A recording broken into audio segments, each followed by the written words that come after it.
दोस्तों एक world wide platform था, सोशल मीडिया प्लेटफॉर्म, जिसको हम ट्विटर के नाम से जानते थे।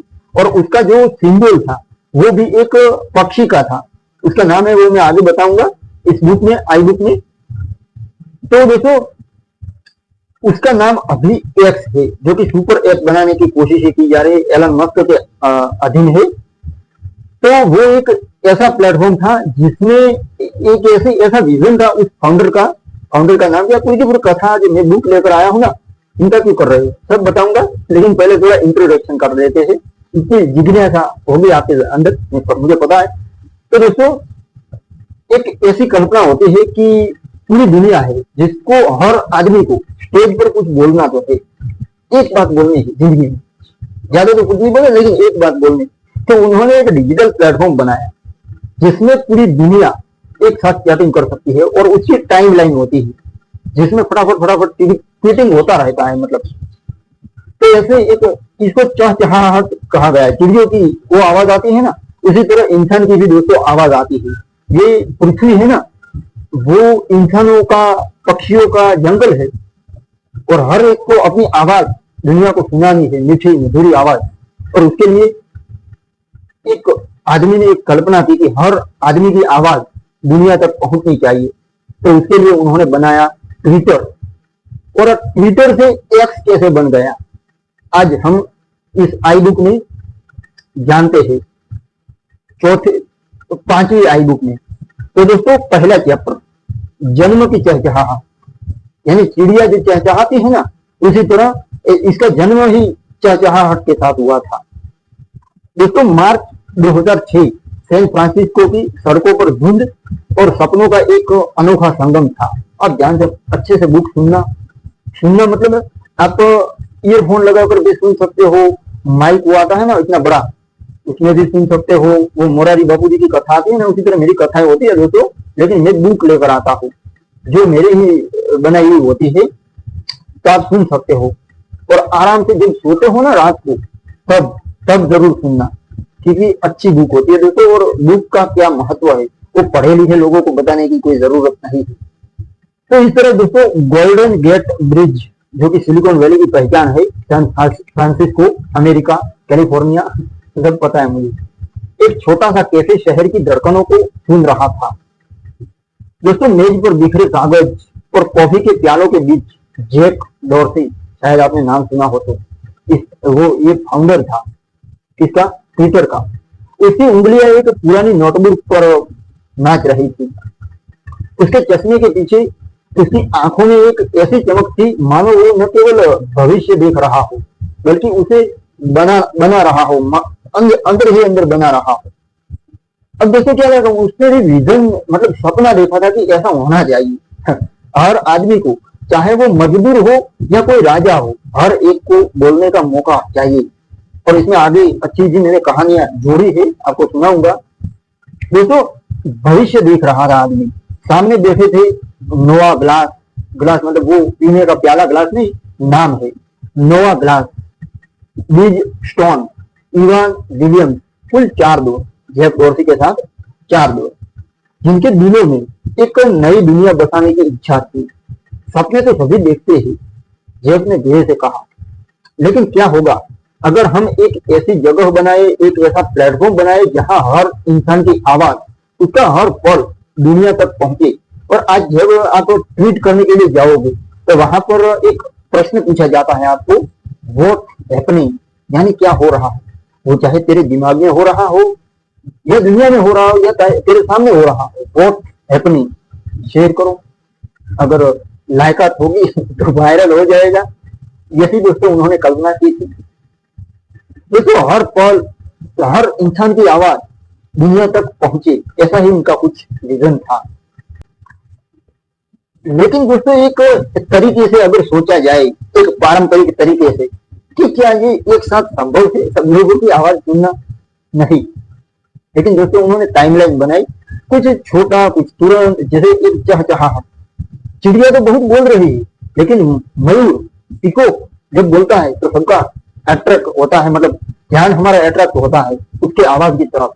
यही उन्होंने कल्पना की थी दोस्तों, जिसमें सब लोग बोलते रहे लेकिन यू हैव अ पॉइंट, जो पॉइंट में बोलता है ना, उसका वो क्या कहते हैं, ट्वीट वायरल हो जाता है, और जितनी ज्यादा रिट्वीट करते हैं उतनी ज्यादा उसकी रीच बढ़ती है। इस प्रकार का होता है, जैसा कोई घटना घटती है दुनिया में तो इस प्रकार का होता है। तो उसने अपने स्केच को मेज पर रखा। ये एक साधारण आइडिया था कि 140 अक्षरों में दुनिया को बताना कि आप क्या सोच रहे हैं, हर दिन या हर पल या 24 घंटे आपके पास जितना टाइम है, आप क्या कर रहे हैं और आप क्या सोच रहे हैं। आपके पास कोई अच्छा आइडिया है, शेयर कर दो। व्हाट्सएप में भी यही होता है, लेकिन ये पब्लिक प्लेटफॉर्म है दोस्तों, आप समझे मेरी बात। व्हाट्सएप में ऐसा नहीं होता है, फेसबुक में होता है, लेकिन इंस्टाग्राम में भी होता है, लेकिन ये थोड़ा अलग प्रकार का है। ये पूरी दुनिया तक जाता है दोस्तों। जो आप लिखते हो, जो आप 140 अक्षर में आप कुछ भी शेयर कर सकते हो हर दिन या हर रोज। इसी तरह यूट्यूब भी यही, यूट्यूब में भी आप अपना सर्जन, आपके विचार लोगों के साथ, दुनिया के साथ शेयर कर सकते हो। अच्छे होंगे तो दुनिया वेलकम करेगी, बुरे होंगे मतलब साइड में कर दिए जाओगे। तो ये इतना सरल था कि ये असंभव सा लगता था दोस्तों। असंभव तो था ही, एक साथ सब लोगों की आवाज, सर्वर क्रेश हो जाते थे, मैं आगे बताऊंगा आपको। फिर भी उस सिंपलिसिटी में एक रिवोल्यूशन दोस्तों छिपी हुई थी। नोआ ने अपनी कॉफी का प्याला उठाया, उसकी भूखे जो आती है ना, वो विचारों में डूबी थी। उसकी आंखों में कोई कुछ भी वो सोच रहा था। मैं ये एक कलात्मक ढंग से एक कलाकार की तरह आपके सामने प्रस्तुत करता हूँ जो मैंने रचना की है, कोई सक्सेस स्टोरी ट्विटर की। तो हमें इसे एक नाम देना होगा, उसने कहा। उसने कहा कि हमें इसे एक नाम देना होगा, कुछ ऐसा जो हल्का हो, जो उड़ान भरे। मैं आगे बताऊंगा उसके एक पक्षी का जो सिंबल रखा गया उसका लॉजिक क्या था। जैसे कोई पक्षी जो दुनिया को अपनी चहचहाहट से जगा दे। जैसे पक्षी, चिड़िया बोलती है सुबह सुबह, तो लोग जाग जाते हैं, सुबह हो गई। आजकल तो अलार्म होते हैं, लेकिन अलार्म में भी चिड़ियों की आवाज डाली जा सकती है, मतलब मेरा। तो बीज स्टोन ने हंसते हुए कहा कि बीच में टोका उन्होंने कि ट्विटर जैसे पक्षी चहचहाते हैं, उसको शायद ट्विटर का अर्थ क्या होता है वो आप गूगल करना, ट्विटर लगोगे तो ट्विटर क्या आएगा, लेकिन ऐसा मैं कहता हूँ वही लिखना। ट्विटर शब्द का अर्थ क्या है, तो शायद इसका मतलब होता होगा, मेरे अंदाजा लगा रहा हूँ, चहचहाहट, यानी चिड़िया की आवाज। उसको मतलब ट्विटर का मतलब ये होता होगा। अब तो एक्स कर दिया है उसका नाम। लेकिन दोस्तों उस हंसी में एक सच्चाई थी। ये नाम उनके विचार की आत्मा को छूता था। तेज यानी फास्ट, लाइव यानी जीवन और आजाद। 21 मार्च 2006 की वो शाम जब जैक डोर्सी ने अपनी उंगलियों को कीबोर्ड पर रखा। अब तक तो नोटबुक पर, विचारों में, सपनों में था, लेकिन अब उसको कंप्यूटर में डालना तो पड़ेगा ना विजन को। स्क्रीन की नीली रोशनी में उसने टाइप किया कि just setting up my Twitter. अब उन्होंने पहली बार ट्विटर का स्पेलिंग किस तरह लिखा था वो भी मैं बता देता हूँ। TWTTR ऐसा उन्होंने ट्विटर लिखा था। ये केवल कुछ शब्द थे, लेकिन वे शब्द एक नए युग की, नए एरा की शुरुआत करने वाले थे। उस पल में सैन फ्रांसिस्को के उस छोटे से कैफे में, ये तो एक कैफे में घटना घट रही है। एक चहचहाहट ने जन्म लिया जो जल्द ही दुनिया के कोने कोने में गूंजने वाली थी। ये चहचहाहट चिड़ियों की, जो कि मानव की थी। ये दोस्तों रास्ता आसान नहीं था। ऐसा सोचना और करना, कथनी और करनी में दोस्तों घना फर्क होता है। और दोस्तों जब इसकी शुरुआत हुई तो 2008 में इलेक्शन आया अमेरिका में, तो उसका ट्विटर का रोल उसमें महत्वपूर्ण रहा। इसके कारण ये कंपनी बहुत आगे पहुंच पाई। तो जैक, नोआ, बीज और इवान, उनको पता नहीं था कि उनका ये छोटा सा आइडिया एक दिन अरबों लोगों की आवाज बनने वाला है। उस रात उनके पास केवल एक सपना था, विजन था, एक ऐसी दुनिया जहां हर इंसान की बात सुनी जाए। ये तो बहुत बड़ी चीज है दोस्तों, जहां हर विचार चाहे कितना छोटा हो मायने रखता हो। हर आदमी का, चाहे गरीब हो अमीर हो, कोई मजदूर हो या कोई बिजनेसमैन हो, हर एक का आइडिया सुना जाए। क्योंकि कई बार छोटे लोग, बहुत निम्न कक्षा के लोग ऐसा कह जाते हैं कि रिवॉल्यूशन हो जाता है। वो भी मैं किसी दिन किसी बुक में कहूंगा, आपको सुनाऊंगा सत्य हकीकत। एक आईपीएल की स्टोरी है, वो मैं लेकर आऊंगा। आईपीएल का कहां से आया ये कॉन्सेप्ट। हर चीज मायने रखनी चाहिए दोस्तों, उनका कहने का मतलब ये है। तो जैक डॉर्सी ने अपनी नोटबुक बंद की और खिड़की से बाहर देखा। सैन फ्रांसिस्को की चमकती रोशनी में उसे भविष्य की एक झलक दिखाई दी, एक ऐसी दुनिया जहां दूरी और समय की सीमाएं टूट जाएंगी। दूरी मतलब मैं यहाँ बैठा हूँ, कोई आदमी मेरा दोस्त कहीं अहमदाबाद बैठा है, तो हमारे बीच दूरी है। लेकिन अगर हमारे पास ट्विटर है, मैंने ट्विटर का वो क्या कहते हैं, ट्विटर की एडवर्टाइजमेंट नहीं कर रहा हूँ, लेकिन ट्विटर है या व्हाट्सएप है तो हम करीब है, मतलब फोन पर बात कर सकते हैं, करीब है। टेक्नोलॉजी करीब लाती है लोगों को। तो उनका कहने का मतलब यही है कि एक ऐसी दुनिया जहां दूरी, यानी कितना भी दूर बैठा हो आदमी, समय, अगर किसी आदमी को, मुझे अगर अहमदाबाद किसी को बात बोलनी है तो मैं फोन पर भी बोल सकता हूँ, वहां जहाँ पर भी बोल सकता हूँ साक्षात रूप से। लेकिन उनका विजन था कि फिक्शन और स्ट्रगल में सब कुछ होना चाहिए। यही तो होती है देखो टेक्नोलॉजी की ताकत। मैं एक वीडियो बनाता हूँ, हजारों लोग देख सकते हैं, देखते तो नहीं लेकिन देख सकते हैं। खिड़की से बाहर देखा, ये सब कुछ किया, और उनका ये विजन था। और हर चहचहाहट एक कहानी बनेगी, मतलब एक ऐसा एल्गोरिथम बनेगा जो सबकी आवाज, जैसे कि कोई इलेक्शन हो रहा है तो सबके विचार, मतलब छलनी लगाई जाएगी, जिसमें अच्छे अच्छे विचारों को बाहर निकाला जाएगा। इस प्रकार का उनका विजन था। अब उस कैफे की घंटी बजी और एक नया कस्टमर अंदर आया, लेकिन जेक डॉर्सी और उसके दोस्तों की नजरें अब भी उसे स्टेज पर थी। उनको पता नहीं था कोई कस्टमर आया है। वे जानते थे कि ये केवल शुरुआत थी, उनकी चहचहाहट अभी अभी पंख फैलाने वाली थी। अब दोस्तों दूसरे चैप्टर में जानते हैं ट्विटर का शुरुआती संघर्ष कैसा रहा। तो जुलाई 2006 में सैन फ्रांसिस्को के एक तंग ऑफिस में, जहां दीवारें सपनों से रंगी जाती थी और हवा में कॉफी की महक तैर रही थी, ट्विटर का जन्म भले ही हो चुका था, लेकिन उसकी पहली उड़ान आसान नहीं थी। कोई भी प्रोडक्ट फाइनल प्रोडक्ट नहीं होता है, पहला प्रोडक्ट फाइनल प्रोडक्ट नहीं होता है, उसको परीक्षण करने पड़ते हैं, फिर भी ले लेकर अच्छा बनाया जाता है दोस्तों।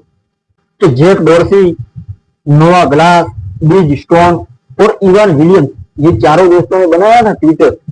एक छोटी सी मेज के इर्द गिर्द बैठे थे। मतलब उनके चेहरे पर उत्साह और थकान का अनोखा मिश्रण था। कंप्यूटर स्क्रीन पर चमकते नंबर और कंप्यूटर कोड की लाइनें उनकी मेहनत की कहानी कह रही थी कि वो क्या क्या कर रहे हैं। कंप्यूटर कह रहा था पूरा का पूरा। मैं बिल्कुल फिल्मी स्टाइल में आपके सामने प्रस्तुत करता हूँ, हर बार नई स्टाइल के साथ लेकर आता हूँ ताकि आपको इंटरेस्टिंग लगे। लेकिन हर कुछ मिनटों में एक ही शब्द गूंजता था, क्रेश। सर्वर क्रेश हो जाते थे, इतना एडवांस नहीं था उस वक्त ये सारा का सारा टेक्नोलॉजी। सर्वर डाउन हो जाते थे दोस्तों। उसकी आवाज में हंसी थी, लेकिन आंखों में चिंता भी तो थी। ट्विटर, जिसे अभी कुछ ही महीने पहले TWTTR कहा के रूप में लॉन्च किया गया था, दुनिया की नजरों में आ रहा था, लेकिन उसका दिल यानी उसके सर्वर हर बार धड़कना बंद कर देते थे, क्योंकि उतना लोड नहीं सहन कर सकते दोस्तों। इलेक्ट्रिसिटी बिल्कुल तेज फास्ट प्रोसेस से चलते हैं तो वो क्रैश हो जाता है।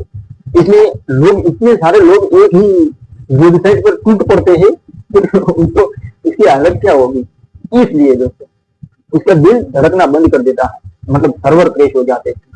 जुलाई 2006 में जब ट्विटर को औपचारिक यानी ऑफिशियल रूप से लॉन्च किया गया तो यूजर्स की संख्या बढ़ रही थी, लेकिन सर्वर उनकी चहचहाहट का बोझ नहीं उठा पा रहे थे। ऑफिस के एक कोने में एक युवा इंजीनियर जिसका नाम था प्रिया, अपनी स्क्रीन पर कोड की उलझनों से जूझ रही थी। प्रिया, जो हाल ही में भारत से सैन फ्रांसिस्को आई थी, ट्विटर के मिशन में यकीन करती थी कि नहीं, ये करना चाहिए, अच्छी चीज है, अच्छा विजन है, अच्छा स्टार्टअप है, तो काम करती थी।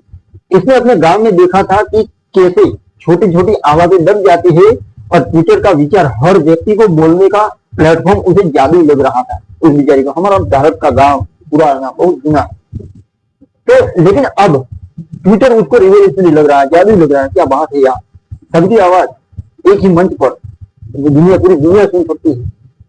लेकिन अब रात के 2 बजे जब सर्वर फिर से क्रैश हुआ, वो थकान और जुनून के बीच जूझ रही थी। तो जैक डॉर्सी ने कहा, हम इसे ठीक कर लेंगे। उसकी आवाज में एक अजीब सा आत्मविश्वास था। हर क्रैश हमें कुछ नया सिखाता है। नोआ ने हामी भरी, लेकिन उसका मन भारी था। इन्वेस्टर सवाल उठा रहे थे और आलोचक ट्विटर को बेकार का खिलौना कसकर खारिज कर रहे थे। क्या 140 अक्षरों का ये प्लेटफॉर्म वाकई दुनिया बदल सकता था?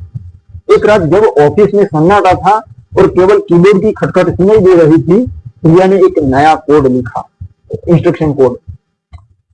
ये एक छोटा सा बदलाव था, थोड़ा चेंज किया दोस्तों, लेकिन उसने सर्वर की स्टेबिलिटी को थोड़ा बेहतर कर दिया। ये छोटा सा बदलाव किया उन्होंने, लेकिन इस कोड में सर्वर की स्टेबिलिटी को थोड़ा बेहतर किया। जब सुबह हुई और ट्विटर बिना रुके चलने लगा, ऑफिस में खुशी की लहर दौड़ गई। अब बीज जो थे, बीज स्टोन, उन्होंने प्रिया को गले लगाया और कहा, तुमने हमारी चहचहाहट को बचा लिया। उस पल में प्रिया ने महसूस किया कि वो केवल कोड नहीं लिख रही थी, वो एक सपने को जिंदा रख रही थी। एक सपने को, मतलब उसको लगाव था इस चीज कि नहीं, ये ऐसे ही इग्नोर नहीं होना चाहिए, कुछ कर दिखाना है। तो उसने किया, थोड़ी कोशिश की, लेकिन चैलेंजेस खत्म नहीं हुई थी। 2007 तक ट्विटर की लोकप्रियता दोस्तों बढ़ रही थी, खासकर South by South West conference में, साउथ वेस्ट कॉन्फ्रेंस में, जहां ट्विटर ने पुरस्कार जीता, कुछ मेडल मिला उनको। लेकिन हर नई ऊंचाई के साथ सर्वर की समस्याएं और आलोचनाएं भी बढ़ रही थी। ये ट्विटर क्या है? एक डायरी, एक चैट? लोग पूछते ये क्या है, ये क्या चीज है? जैक डॉर्सी और उनकी टीम जानते थे कि उन्हें दुनिया को यह दिखाना होगा कि उनकी चहचहाहट केवल शोर नहीं बल्कि एक नई भाषा है। रातें लंबी थी और दिन अनिश्चित, अनसर्टेनली सब कुछ हो रहा था। फिर भी उस छोटे से ऑफिस में हर क्रैश, हर फेलियर एक नई शुरुआत की ओर ले जा रहा था। ट्विटर की चहचहाहट अभी कमजोर थी, लेकिन उसमें वो ताकत थी जो एक दुनिया को जगा सकती थी, एक दिन दुनिया को जगा सकती थी। अब देखो चैप्टर 3, लैरी बर्ड, उसकी फ्लाइट, मतलब लैरी बर्ड की उड़ान, इसका चैप्टर का नाम मैंने ये रखा है, तो उसके बारे में जानते हैं। तो देर रात 2006 में सैन फ्रांसिस्को के एक छोटे से स्टूडियो में, जहां दीवारें स्केच और रंगों से भरी थी, साइमन ऑक्सली अपने मेज पर झुका हुआ था। अब ये दोस्तों लैरी बर्ड जो आया, इसका लोगो, इसको कैसे डिजाइन किया गया ना, ये सब कुछ मैं बता रहा हूं आपको। तो जो ये साइमन ऑक्सली नाम का व्यक्ति था, उसने लोगो डिजाइन किया था। उसकी उंगलियां पेंसिल के साथ नाच रही थी, जैसे कोई कवि शब्दों को कागज पर उतार रहा हो। साइमन एक स्वतंत्र, यानी अपने आप में आजाद ग्राफिक डिजाइनर। उसको ट्विटर की छोटी सी टीम ने एक असंभव सा काम सौंपा था, एक ऐसी छवि या सिंबल बनाना, जो कंपनी का लोगो बनाना, जो उनके प्लेटफॉर्म की आत्मा को दर्शाए। मतलब उनका लोगो भी जैसे एप्पल का है, उसी तरह लोगो भी ऐसा बनाना है जो कंपनी के विजन को दर्शाए। ऐसा लोगो बनाने के लिए उनको चुना गया, साइमन को। तो कुछ ऐसा जो बिल्कुल सरल हो, लेकिन दुनिया की नजर को पकड़ ले, आई कैचिंग होना चाहिए। ये सिर्फ एक लोगो नहीं है। जैक डॉर्सी ने एक मीटिंग में कहा, जो कुछ भी आगे बनेगा वो लोगो नहीं होगा। उसकी आवाज में सपनों की गहराई थी। उसका कहने का मतलब है, ये हमारी चहचहाहट का चेहरा होगा, ये वो पक्षी होगा जो दुनिया को जोड़ेगा। साइमन ने उस रात अपने स्केचबुक में दर्जनों पक्षियों को उकेरा, कुछ उड़ते हुए, कुछ शांत बैठे हुए, इस तरह का। लेकिन हर डिजाइन में कुछ कमी थी, कुछ त्रुटि थी, परफेक्ट नहीं था। वो चाहता था कि ये पक्षी में न केवल देखने में सुंदर हो, बल्कि उसमें वो हल्कापन, वो आजादी हो जो ट्विटर का विजन था, वो होना चाहिए। उसी स्टूडियो में साइमन की बेटी लिली अपने खिलौनों के साथ खेल रही थी। 5 साल की लिली ने अपने पिता के स्केच को देखा और हंसते हुए कहा, पापा ये पक्षी तो डरपोक लगता है। क्या बात है दोस्तों, ये लोगो जो पूरी दुनिया ने देखा वो उस बच्ची का सुझाव था, उस बच्ची का फीडबैक लिया गया। क्या बात है, इसे उड़ना चाहिए जैसे मेरी पतंग उड़ती है, उस बच्ची ने कहा। साइमन ने अपनी बेटी की ओर देखा और मुस्कुराया। उसकी मासूम सलाह में एक सच्चाई जरूर थी दोस्तों। ट्विटर का पक्षी डरपोक नहीं हो सकता, उसे आसमान में उड़ना था, बिल्कुल आजाद, बेरोक टोक। दोस्तों कई रातों की मेहनत के बाद साइमन ने आखिरकार वो डिजाइन बनाया जो आज दुनिया लैरी द बर्ड, जिसको हम ट्विटर का लोगो कहते हैं, उसको लैरी द बर्ड कहा जाता है, उसके नाम से जानते हैं। ये एक छोटा सा नीला पक्षी था जो सिंपल लेकिन बिल्कुल जीवंत लग रहा था। ट्विटर का लोगो पहले, ट्विटर का मैं बोल रहा हूँ, एक्स का नहीं, और एक्स और ट्विटर दोनों एक ही है, लेकिन एलन मस्क ने उस ट्विटर को बाद में $44 बिलियन में खरीद लिया और उसका रीब्रांडिंग किया था, जिसका नाम रखा गया एक्स कॉर्पोरेशन। तो इसलिए ट्विटर, और बाद में एलन मस्क कैसे खरीदे वो तो इस किताब में हम जानेंगे।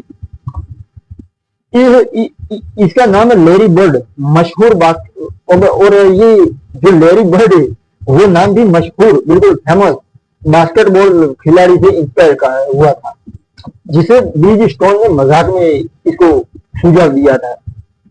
जब साइमन ने ये लोगो ट्विटर की टीम को दिखाया, कमरे में बिल्कुल सन्नाटा छा गया। क्या वाकई कितना अच्छा लोगो बनाया। तो नोआ ग्लास ने कहा यही है। उसके आंखों में चमक थी नोआ ग्लास की।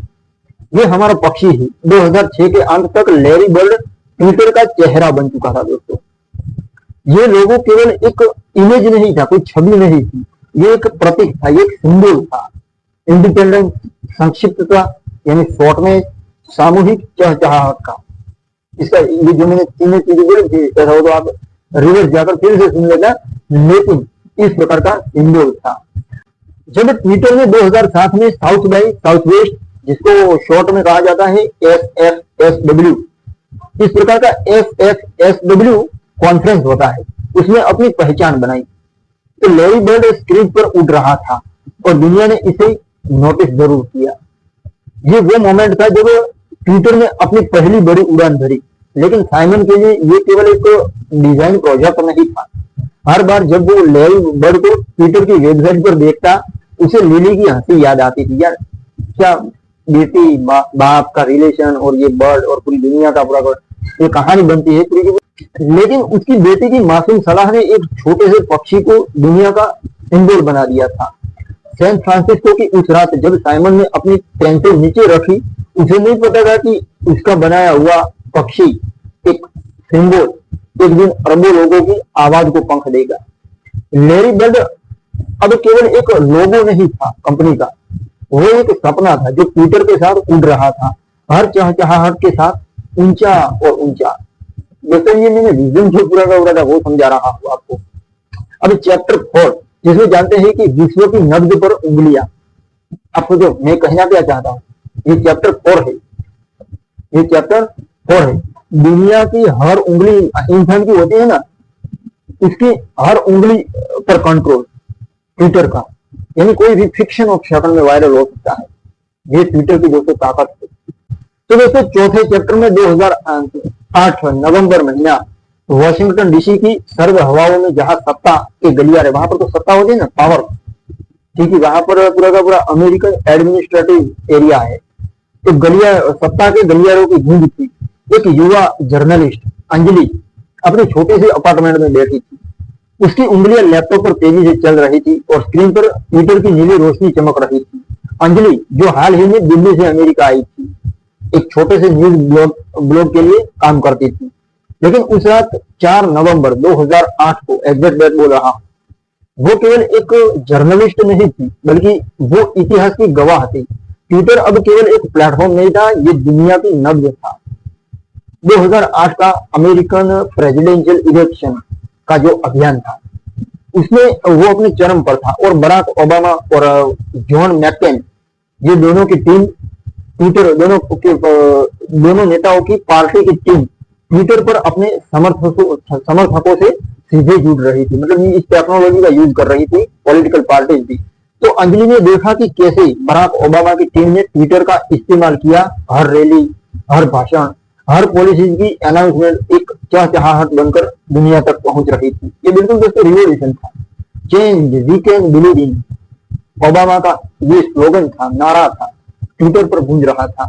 जैसे डोनाल्ड ट्रंप का था, मेक अमेरिका ग्रेट अगेन, उसी तरह बराक ओबामा का कहना था कि change we can believe in. इसी तरह ट्विटर ने इसको बढ़ावा दिया दोस्तों, और अंजलि की उंगलियां उस गूंज को कैद करने में व्यस्त थी। ये दोस्तों ट्विटर क्या चीज है कि फटाफट आपको अपडेट मिलती रहती है। अगर आप गूगल पर सर्च करने जाओगे कि तो उसमें तुरंत न्यूज चैनल से इनकी तुरंत इंफॉर्मेशन नहीं मिलती है, ठीक है। न्यूज चैनल से अब सोशल मीडिया पर आने लगे, यूट्यूब, ट्विटर, फेसबुक पर आने लगे हैं, इसलिए फटाफट अपडेट मिलती रहती है। फास्ट जमाना हो गया है। तो दोस्तों ये सिर्फ एक टूल यानी साधन या औजार नहीं है। उसने अपने सहयोगियों को फोन पर कहा, उसकी आवाज में उत्साह था, ये एक रिवॉल्यूशन है। उसने कहा लोग अब खबरें नहीं पढ़ते, वे उन्हें जीते हैं, लाइव, सब कुछ लाइव होता है, जीते हैं, जीवंत प्रसारण होता है। अंजलि ने ट्विटर पर लाइव अपडेट्स पोस्ट किए, चुनावी रैलियों से तस्वीरें, मतदाताओं की यानी वोटर्स की आवाजें और उन छोटे छोटे मोमेंट्स को जो बड़े न्यूज चैनल अक्सर छोड़ देते थे। उसकी एक ट्वीट जिसमें एक बुजुर्ग मतदाता वोटर की उम्मीद भरी मुस्कान की तस्वीर थी, हजारों बार रिट्वीट होने लगी, यानी रीच बढ़ने लगी। अंजलि को एहसास हुआ कि ट्विटर ने उसे एक प्लेटफॉर्म दिया था जहां उसकी आवाज, छोटे से छोटे आदमी की ये आवाज, एक अकेली जर्नलिस्ट की आवाज दुनिया तक पहुंच सकती थी। यही तो था रिवॉल्यूशन दोस्तों ट्विटर का। अब सैन फ्रांसिस्को में ट्विटर का ऑफिस भी इस उम्माद का हिस्सा था। जैक डोर्सी और बीज स्टोन स्क्रीन पर अपने बढ़ते ट्रैफिक को, अपनी वेबसाइट पर जो ट्रैफिक बढ़ रही थी उसको देखकर हैरान थे कि यार कितना ग्रोथ हो रहा है हमारी ट्विटर का, हमारा पक्षी उड़ रहा है मतलब। तो बीज स्टोन ने हंसते हुए कहा, लेकिन इनकी आंखों में दोस्तों चिंता थी। वो चिंता थी सर्वर फिर से दबाव में थे, प्रेशर बढ़ रहा था सर्वर पर, क्योंकि इतनी ट्रैफिक थी तो एक्टिविटी ज्यादा बढ़ने लग गई। जब किसी वेबसाइट आजकल तो सुपर कंप्यूटर हो गए, लेकिन जब एक्टिविटी बढ़ने लग गई तो सर्वर क्रैश हो जाए। और उनके पास शुरुआत में उतने पैसे थे नहीं कि बड़े बड़े सुपर कंप्यूटर लाए। तो 2007 में साउथ बाई साउथ वेस्ट की जीत के बाद, विक्ट्री के बाद ट्विटर की पॉपुलैरिटी आसमान छूने लगी। लेकिन हर नई ऊंचाई के साथ, हर नई विक्ट्री के साथ टेक्नोलॉजिकल चैलेंजेस भी आ रही थी। अब ये क्या थी वो जानते हैं दोस्तों। 2008 का वो इलेक्शन ट्विटर के लिए एक टर्निंग पॉइंट बना सक्सेस स्टोरी का, क्योंकि मौके पर इलेक्शन भी आया और उसकी अहमियत भी बहुत थी, और अहमियत साबित हो पाई, वरना थोड़ा टाइम लगा। इसलिए ट्विटर के लिए ये एक टर्निंग पॉइंट था, ये चुनाव अमेरिका का 2008 का चुनाव। ये वो मोमेंट था, ये वो पल था, ये वो क्षण था जब दुनिया ने देखा कि ट्विटर सिर्फ दोस्तों के बीच की चैट नहीं है, बल्कि एक वर्ल्ड वाइड प्लेटफॉर्म था जो खबरों को तुरंत बिना फिल्टर के लोगों तक पहुंचाता था। जब चुनाव की रात को बराक ओबामा की विक्ट्री की अनाउंसमेंट हुआ, ट्विटर पर चहचहाहट का तूफान आ गया। दोस्तों ये चिड़ियों की तरह है ना, चिड़ियों की तरह जब कोई मयूर यानी पीकॉक बोलता है तब चिड़ियों की आवाज शुरू हो जाती है। इस प्रकार का दोस्तों जब विक्ट्री हुई तो सब लोग ट्विटर पर धमक पड़े। तो अंजलि ने अपनी आखिरी ट्वीट लिखी कि इतिहास रच दिया गया, और हैशटैग लगाकर इलेक्शन 2008 नाम का उसने हैशटैग लगाया ट्विटर पर। उसकी दोस्तों हैशटैग में आगे बताऊंगा उसका काम क्या होता है। वो कैटेगराइज करता है किसी भी चीज को, विषय को, कहने का मतलब क्या है उसको। उसकी उंगलियां थम गई और उसने खिड़की से बाहर देखा। वॉशिंगटन की सड़कों पर उत्सव का माहौल था, लेकिन अंजलि के दिल में एक शांति थी कि नहीं यार कुछ रिवॉल्यूशन तो है। वो जानती थी कि उसने और ट्विटर प्लेटफॉर्म ने इस ऐतिहासिक पल को दुनिया के साथ शेयर किया था। सैन फ्रांसिस्को में जैक डॉर्सी ने अपनी टीम को देखा और कहा, हमने सिर्फ एक प्लेटफॉर्म नहीं बनाया, हमने दुनिया को एक नई आवाज दी है। लैरी बर्ड अब केवल एक सब उड़ नहीं रहा था, वो दुनिया की नब्ज पर उंगलियां रखकर उसकी धड़कनों को गिन रहा था। मतलब दुनिया क्या क्या कर रही है सब कुछ डेटा उनके पास जा रहा था, और अच्छी बुरी सब कुछ फिल्टर हो रहा था। ये दोस्तों बिल्कुल महाभारत की तरह हो रहा था। टेक्नोलॉजी यही तो है ना, महाभारत में वो ऐसे करते हैं और कुछ ऑब्जेक्ट आ जाता है हाथ में, ये सब कुछ होने लगा। वो सब कुछ आने वाले समय में होने वाला है, क्योंकि आर्टिफिशियल इंटेलिजेंस आ रहा है। 3D मॉडल ऐसे हाथ रखोगे और 3D मॉडल आपके हाथ में आ जाएगा। इसको अब दोस्तों 5वें चैप्टर में जानते हैं चहचहाहट की गूंज, मतलब जो ट्वीट्स किए जाते हैं उसमें मैसेजिंग किए जाते हैं, चैटिंग किए जाते हैं, व्हाट हैपनिंग, उसमें जो आप लिखते हो उसको चहचहाहट किया कहा जाता है। तो उसकी पूरी की पूरी दुनिया में सब लोग लिखते हैं तो उसकी गूंज उठती है, और उसमें वो फिल्टर होकर जो मोर बोलता है, पीकॉक बोलता है, उसकी आवाज दुनिया के सामने जाती है। तो अब इसमें जानते हैं 5वें चैप्टर में वो सब कुछ क्या है मामला पूरा का पूरा। तो दोस्तों जून महीना 2009 का साल, दिल्ली की गलियों में जहां धूल और सपनों का मिश्रण हवा में तैरता था, एक युवा कार्यकर्ता रिया नाम का अपने छोटे से कमरे में बैठी थी। सॉरी, वो स्त्री थी, रिया नाम की। उसकी उंगलियां मोबाइल स्क्रीन पर तेजी से चल रही थी। तो कोई ना कोई तो ऐसा ऐसा करता ही रहता है ना, ऐसा ही सीन था, दृश्य था। और ट्विटर का नीला पक्षी, वो द लेरी बर्ड, उसकी आंखों में चमक रहा था। मतलब वो ट्विटर में कुछ कर रही थी। जैसे में चश्मे है तो सामने क्या ऑब्जेक्ट है उसका रिफ्लेक्शन तो होता ही होता है। चश्मे नहीं होते तब भी आंखों में भी रिफ्लेक्शन होता है। इतनी गहराई में जाने की कोई जरूरत नहीं, लेकिन मैं शब्द चित्र पकड़ाना चाहता हूँ आपको, एक सीन दिमाग में मैं क्रिएट करना चाहता हूँ। तो दोस्तों, रिया जो पर्यावरण प्रोटेक्शन, एनवायरमेंट प्रोटेक्शन के लिए लड़ रही थी, एक लोकल नदी को बचाने में मुहिम चला रही थी, लेकिन उसकी आवाज जो पहले केवल कुछ लोगों तक पहुंची थी, अब ट्विटर के प्लेटफॉर्म पर गूंज रही थी। पहुंच नहीं रही, गूंज रही थी। 2009 आते आते ट्विटर की चहचहाहट ने दुनिया के कोने कोने को छू लिया था दोस्तों। इतनी ताकत थी उसके अंदर। रिया ने ट्विटर पर हैशटैग लगाकर सेव अवर रिवर हैशटैग शुरू किया। मतलब ये एक प्रकार हैशटैग होता है ना, वो लगाते हो तो जब रिट्वीट होता जाता है तो एक प्रकार का तूफान पैदा होता है आपके आइडिया का, जो आप बात बोलना चाहते हो। तो ये बिल्कुल थोड़ा कठिन है, क्योंकि मैं भी वीडियो वायरल करना चाहता हूँ, लेकिन होता नहीं है दोस्तों। वो सच होता है, काबिल होता है, वही होता है दोस्तों। जैसे पूरी दुनिया वायरल कर देती है। तो हैशटैग शुरू किया गया और कुछ ही घंटों में उनकी जो ट्वीट थी उसको सैकड़ों लोगों ने रिट्वीट किया। अब रिट्वीट मतलब फिर से आगे बढ़ाना।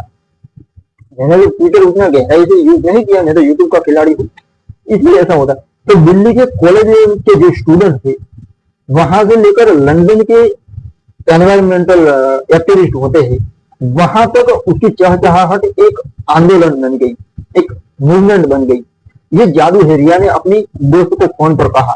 उसकी आवाज में अविश्वास और उत्साह का मिश्रण था। उसने कहा, मैंने कभी नहीं सोचा था कि मेरी बात इतनी दूर तक जाएगी, लंदन तक जाएगी। उसने कभी नहीं सोचा था, और इस जादू से, इस टेक्नोलॉजी से हो पाया। आप भी कुछ ऐसा इनोवेशन करना जो मैंने सोलर सिटी में बताया, उसी तरह इनोवेशन कुछ नया सोचो। टेक्नोलॉजी से संभव है सब कुछ। अब दोस्तों, रिया की एक ट्वीट जिसमें नदी के किनारे बिखरे कचरे की तस्वीर थी, इसके ट्वीट में वायरल हो गई। लोकल अधिकारी जो पहले उसकी याचिकाओं को नजरअंदाज करते थे, अब वो भी दबाव में आ गए। ये तो पूरा का पूरा पब्लिक मूवमेंट बन रही है, उनके अंदर तो प्रेशर आ गया। तो ट्विटर ने रिया को वो पावर दिया, वो शक्ति दी, जैसे रामायण महाभारत में होती है ना शक्ति, इस तरह की शक्ति है दोस्तों। ये ट्विटर हो या यूट्यूब हो, दुनिया तक पहुंचने की शक्ति है आपके अंदर, जो पहले केवल बड़े संगठनों के पास होती थी, बड़े लोगों की सुनी जाती थी। लेकिन अब कोई मजदूर हो या कोई गरीब हो या अमीर हो, किसी की भी आवाज सुनी जा सकती है।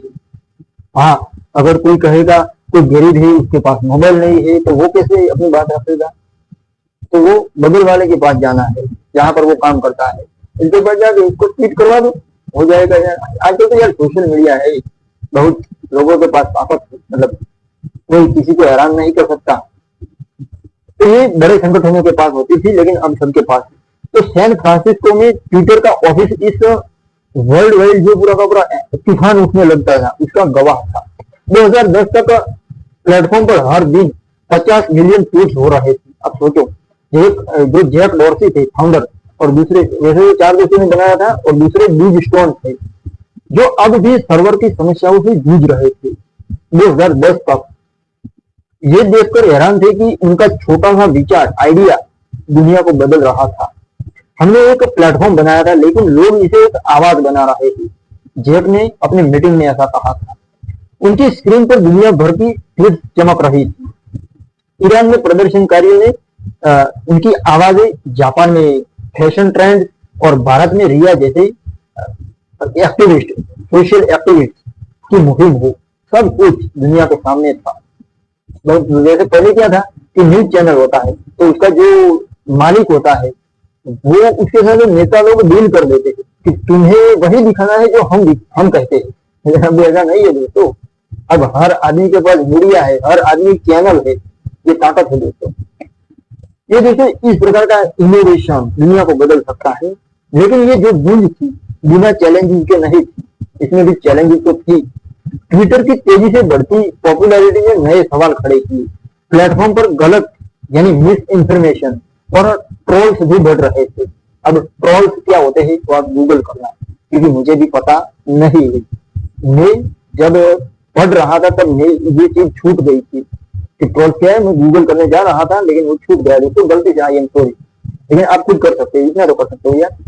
तो सैन फ्रांसिस्को की एक रात जब बीज और इवान एक नए फीचर पर चर्चा कर रहे थे कि हमें एक नया फीचर देना होगा, तब एक इंजीनियर ने चेतावनी दी, वार्निंग दी, अगर हम सावधान नहीं रहे तो ये जो हमारा पूरा का पूरा मायाजाल है शोर में बदल सकता है, मतलब गायब हो सकता है।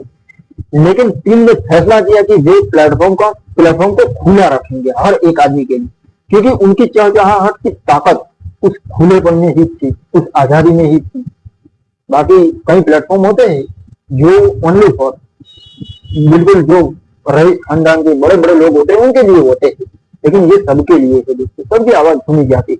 यही तो डेमोक्रेसी की पावर है। तो दोस्तों इस प्रकार का उन्होंने खुला रखने की बात रखी, क्योंकि उनकी चहचहाहट की ताकत भी खुलेपन में थी, जिंदा दिली में थी। तो दिल्ली में रिया की मुहिम ने रंग दिखाया। हैशटैग सेव अवर रिवर नाम का उन्होंने आंदोलन शुरू किया था। उसके दबाव में लोकल एडमिनिस्ट्रेटर ने नदी की सफाई शुरू की। क्या बात है यार एक आदमी की आवाज की मायने कितने हैं, कितनी ताकत है एक आदमी के शब्द के अंदर, आप सोचो। तो रिया ने अपनी आखिरी ट्वीट में लिखा कि हमारी नदी फिर से सांस ले रही है, कांग्रेचुलेशन, यानी धन्यवाद ट्विटर को धन्यवाद दिया और हैशटैग लगाकर विक्ट्री लिखा, उसने ऐसा ट्वीट किया। दोस्तों इंफॉर्मेशन, टेक्नोलॉजी और ज्ञान ये तो बहुत मायने रखता है, और मैं भी इसी दिशा में काम कर रहा हूँ। और पढ़ाई मतलब वो स्कूल वाली पढ़ाई वो अलग चीज है, वो आपके करियर की बात है। लेकिन दूसरी जनरल नॉलेज पढ़ाई, जो कुछ आप देश को समाज को देना चाहते थे, उसके लिए आपको लाइब्रेरी में जाना होगा। और मैं लाइब्रेरी, ऑनलाइन लाइब्रेरी भी बना रहा हूँ मेरी चैनल पर, जिसमें आई बुक में कहता हूँ, क्योंकि ये इंटरनेट बुक है तो मैं बता चुका हूँ। तो बुक की तरह मैं हर चीजें पढ़ता हूँ। दूसरी चीज, आप मुझे कमेंट भी कर सकते हो कि हमें इस चीज पर आई बुक चाहिए, तो मैं लिखकर आपके सामने प्रस्तुत करूंगा। तो उस तरह से और एक ऐसा प्लेटफॉर्म बनेगा जहां पर दुनिया की सबसे बड़ी डिजिटल लाइब्रेरी में बनाऊंगा। तो आपने तो देखने दीजिए कैसी बात कर रहे हो आप भी। तो उस रात जब वो अपनी खिड़की से बाहर देख रही थी, उसे लगा कि उसकी चहचहाहट, उसकी आवाज ने न केवल दिल्ली बल्कि पूरी दुनिया को छू लिया। ये ताकत होती है दोस्तों सोशल मीडिया में। ट्विटर की गूंज अब रुकने वाली नहीं थी। लैरी बर्ड के पंख, जिसने दुनिया को एकजुट किया, एक कर दिया, और हर ट्वीट एक नई कहानी बनता जा रहा था, एक नया विजन आकार लेता जा रहा, एक नई रिवोल्यूशन बन रहा था। तो दोस्तों 2008 को सैन फ्रांसिस्को की सुनहरी धूप में से जैक डोर्सी एक पुराने पार्क की बेंच पर बैठा था। उसकी नजरें दूर क्षितिज पर टिकी हुई थी, हॉरिजॉन्टल पर टिकी हुई थी, जहां गोल्डन गेट ब्रिज की लाल छाया समंदर में मिल रही थी। दोस्तों Golden Gate Bridge Silicon Valley की पहचान है। तो उसके हाथ में एक पुरानी नोटबुक थी, वही नोटबुक जिसमें उसने 2006 में ट्विटर का पहला स्केच बनाया था। लेकिन आज उसका दिल थोड़ा भारी था। कुछ ही हफ्तों पहले उसने ट्विटर के सीईओ के पद से इस्तीफा दे दिया था। यह निर्णय उसका नहीं था, बल्कि बोर्ड का था, कंपनी बोर्ड का था, जिसे लगता था कि ट्विटर को अब एक अलग नेतृत्व की जरूरत है। बोर्ड को लगता था। जैक डोर्सी के दिमाग में बचपन की यादें तैर रही थी। सेंट लुइस की सड़कों पर, सेंट लुइस में जन्मा था, वहां उनका बचपन बीता, उनकी बायोग्राफी में लेकर आऊंगा। जहां वो बड़ा हुआ सेंट लुइस में, हमेशा शहर की धड़कनों को सुनता था। रेडियो स्कैनर पर ट्रेन, टैक्सी और आपातकालीन सर्विसेज की आवाजें। वो चाहता था कि दुनिया की हर आवाज सुनी जाए, और ट्विटर उस सपने का जवाब था। लेकिन अब जब उसका सपना सच हो रहा था, वो खुद को उससे दूर पा रहा था। महसूस कर रहा था कि मैं तो उससे दूर हूं। सपने बनाना आसान है, उसने अपनी नोटबुक में ये चीज नोट की, लेकिन उन्हें जिंदा रखना एक जंग जैसा है, एक युद्ध जैसा है। 2008 में ट्विटर तेजी से बढ़ रहा था, लेकिन चुनौतियां, चैलेंज भी कम नहीं थी। सर्वर क्रैश हो जाते थे, इन्वेस्टर का दबाव, प्रेशर प्रॉफिट कमाने के लिए, और आलोचकों की आवाजें, सब कुछ एक तूफान की तरह था। कंपनी के बोर्ड ने इवान विलियम्स को नया सीईओ बनाया और जैक डॉर्सी को चेयरमैन की भूमिका यानी उनका जो चेयरमैन का रोल था उसमें धकेल दिया गया। ये एक ऐसा झटका था, लेकिन जैक डॉर्सी ने हार नहीं मानी। उसी पार्क में एक युवा इंटर्न अमित नाम का जैक डॉर्सी के पास बैठा था। अमित जो मुंबई से सैन फ्रांसिस्को आया था, ट्विटर में इंजीनियरिंग टीम का हिस्सा था। उसने जैक डॉर्सी की नोटबुक देखी और पूछा, आप अभी भी स्केच बनाते हैं? जैक ने मुस्कुराते हुए कहा, हर सपना एक स्केच से शुरू होता है, उसने कहा। अमित ने अपनी कहानी शेयर की उनके साथ कि कैसे उसने ट्विटर पर अपने गांव से स्कूल के लिए फंड जुटाया था, ट्विटर से। तभी तो वो ट्विटर में शामिल हुआ था, काम कर रहा था। आपके प्लेटफॉर्म ने मुझे दिखाया कि सपने सिर्फ मेरे लिए नहीं, दूसरों के लिए भी होते हैं, अमित ने कहा जैक डॉर्सी से। अब जैक डॉर्सी की आंखों में चमक लौट आई, वापस कुछ आशा की तरह। वो समझ गया कि ट्विटर अब केवल उसका सपना नहीं था, बल्कि ये दुनिया भर के लाखों लोगों का सपना बन चुका था। उसने फैसला किया कि वे पीछे नहीं हटेगा। उसने फैसला किया, भले ही वो सीईओ न रहे, वो ट्विटर का हिस्सा बना रहेगा। इसके लिए नए आइडियाज लाएगा। उसने अपनी नोटबुक में एक नया स्केच बनाना शुरू किया, एक ऐसा फीचर जो यूजर को और करीब ला सके। और दोस्तों, वो फीचर था रीट्वीट का। शुरुआती आइडिया था जो जल्द ही ट्विटर की आत्मा बनने वाला था। 2008 के अंत तक जैक डॉर्सी ने जैक मा और जैक डॉर्सी एक जैसे हो जाते हैं, जैक मा वो अलीबाबा वाला। तो जैक डॉर्सी ने अपनी नया उनको रोल मिला था कंपनी में, उसको एक्सेप्ट किया। वो जानता था कि सपने छोड़ने के लिए नहीं, बल्कि पीछा करने के लिए होते हैं। यार ये तो आपके लिए भी इंस्पिरेशन की बात है, सब कुछ इंस्पिरेशन ही होता है। सैन फ्रांसिस्को की उस बेंच पर उसने अपनी नोटबुक बंद कर दी और आसमान की ओर देखा। Larry bird, the Larry bird कहा जाता है उसे, वो वहां भी था। यानी सपने में तो यार क्या क्या नहीं होता है, मेरे भी सपने है, अपनी दुनिया है, सबकी होती है। तो बादलों के बीच वो द लैरी बर्ड उड़ रहा था, जैसे कह रहा हो ये केवल एक पड़ाव है, यात्रा अभी बाकी है। जैक डॉर्सी ने अमित की ओर देखा और कहा, सपने तब तक जिंदा रहते हैं, सपने तब तक जिंदा रहते हैं जब तक कोई उन्हें सुन रहा हो। और ट्विटर की चहचहाहट जो अब दुनिया भर में गूंज रही थी, उसकी ये सब कुछ इसका सबूत था। अब दोस्तों 7वें चैप्टर में जानते हैं कि विवादों की आंधी यानी द स्टॉर्म ऑफ कंट्रोवर्सी। तो मार्च 2011 को मुंबई की बारिश में जहां सड़कें पानी और हलचल से भरी होती है, नेहा नाम की लड़की अपने छोटे से फ्लैट में अकेली बैठी थी। दोस्तों ये मैं बिल्कुल जमीनी लेवल के एग्जाम्पल आपको दे रहा हूं, ऐसा नहीं कि उसकी बायोग्राफी मतलब उसकी सक्सेस स्टोरी सुनाकर चला जाओ। जमीनी लेवल उसका रिवोल्यूशन कितना खतरनाक है, मतलब मैंने आपको एग्जाम्पल दिए, आगे अब भी दे रहा हूं।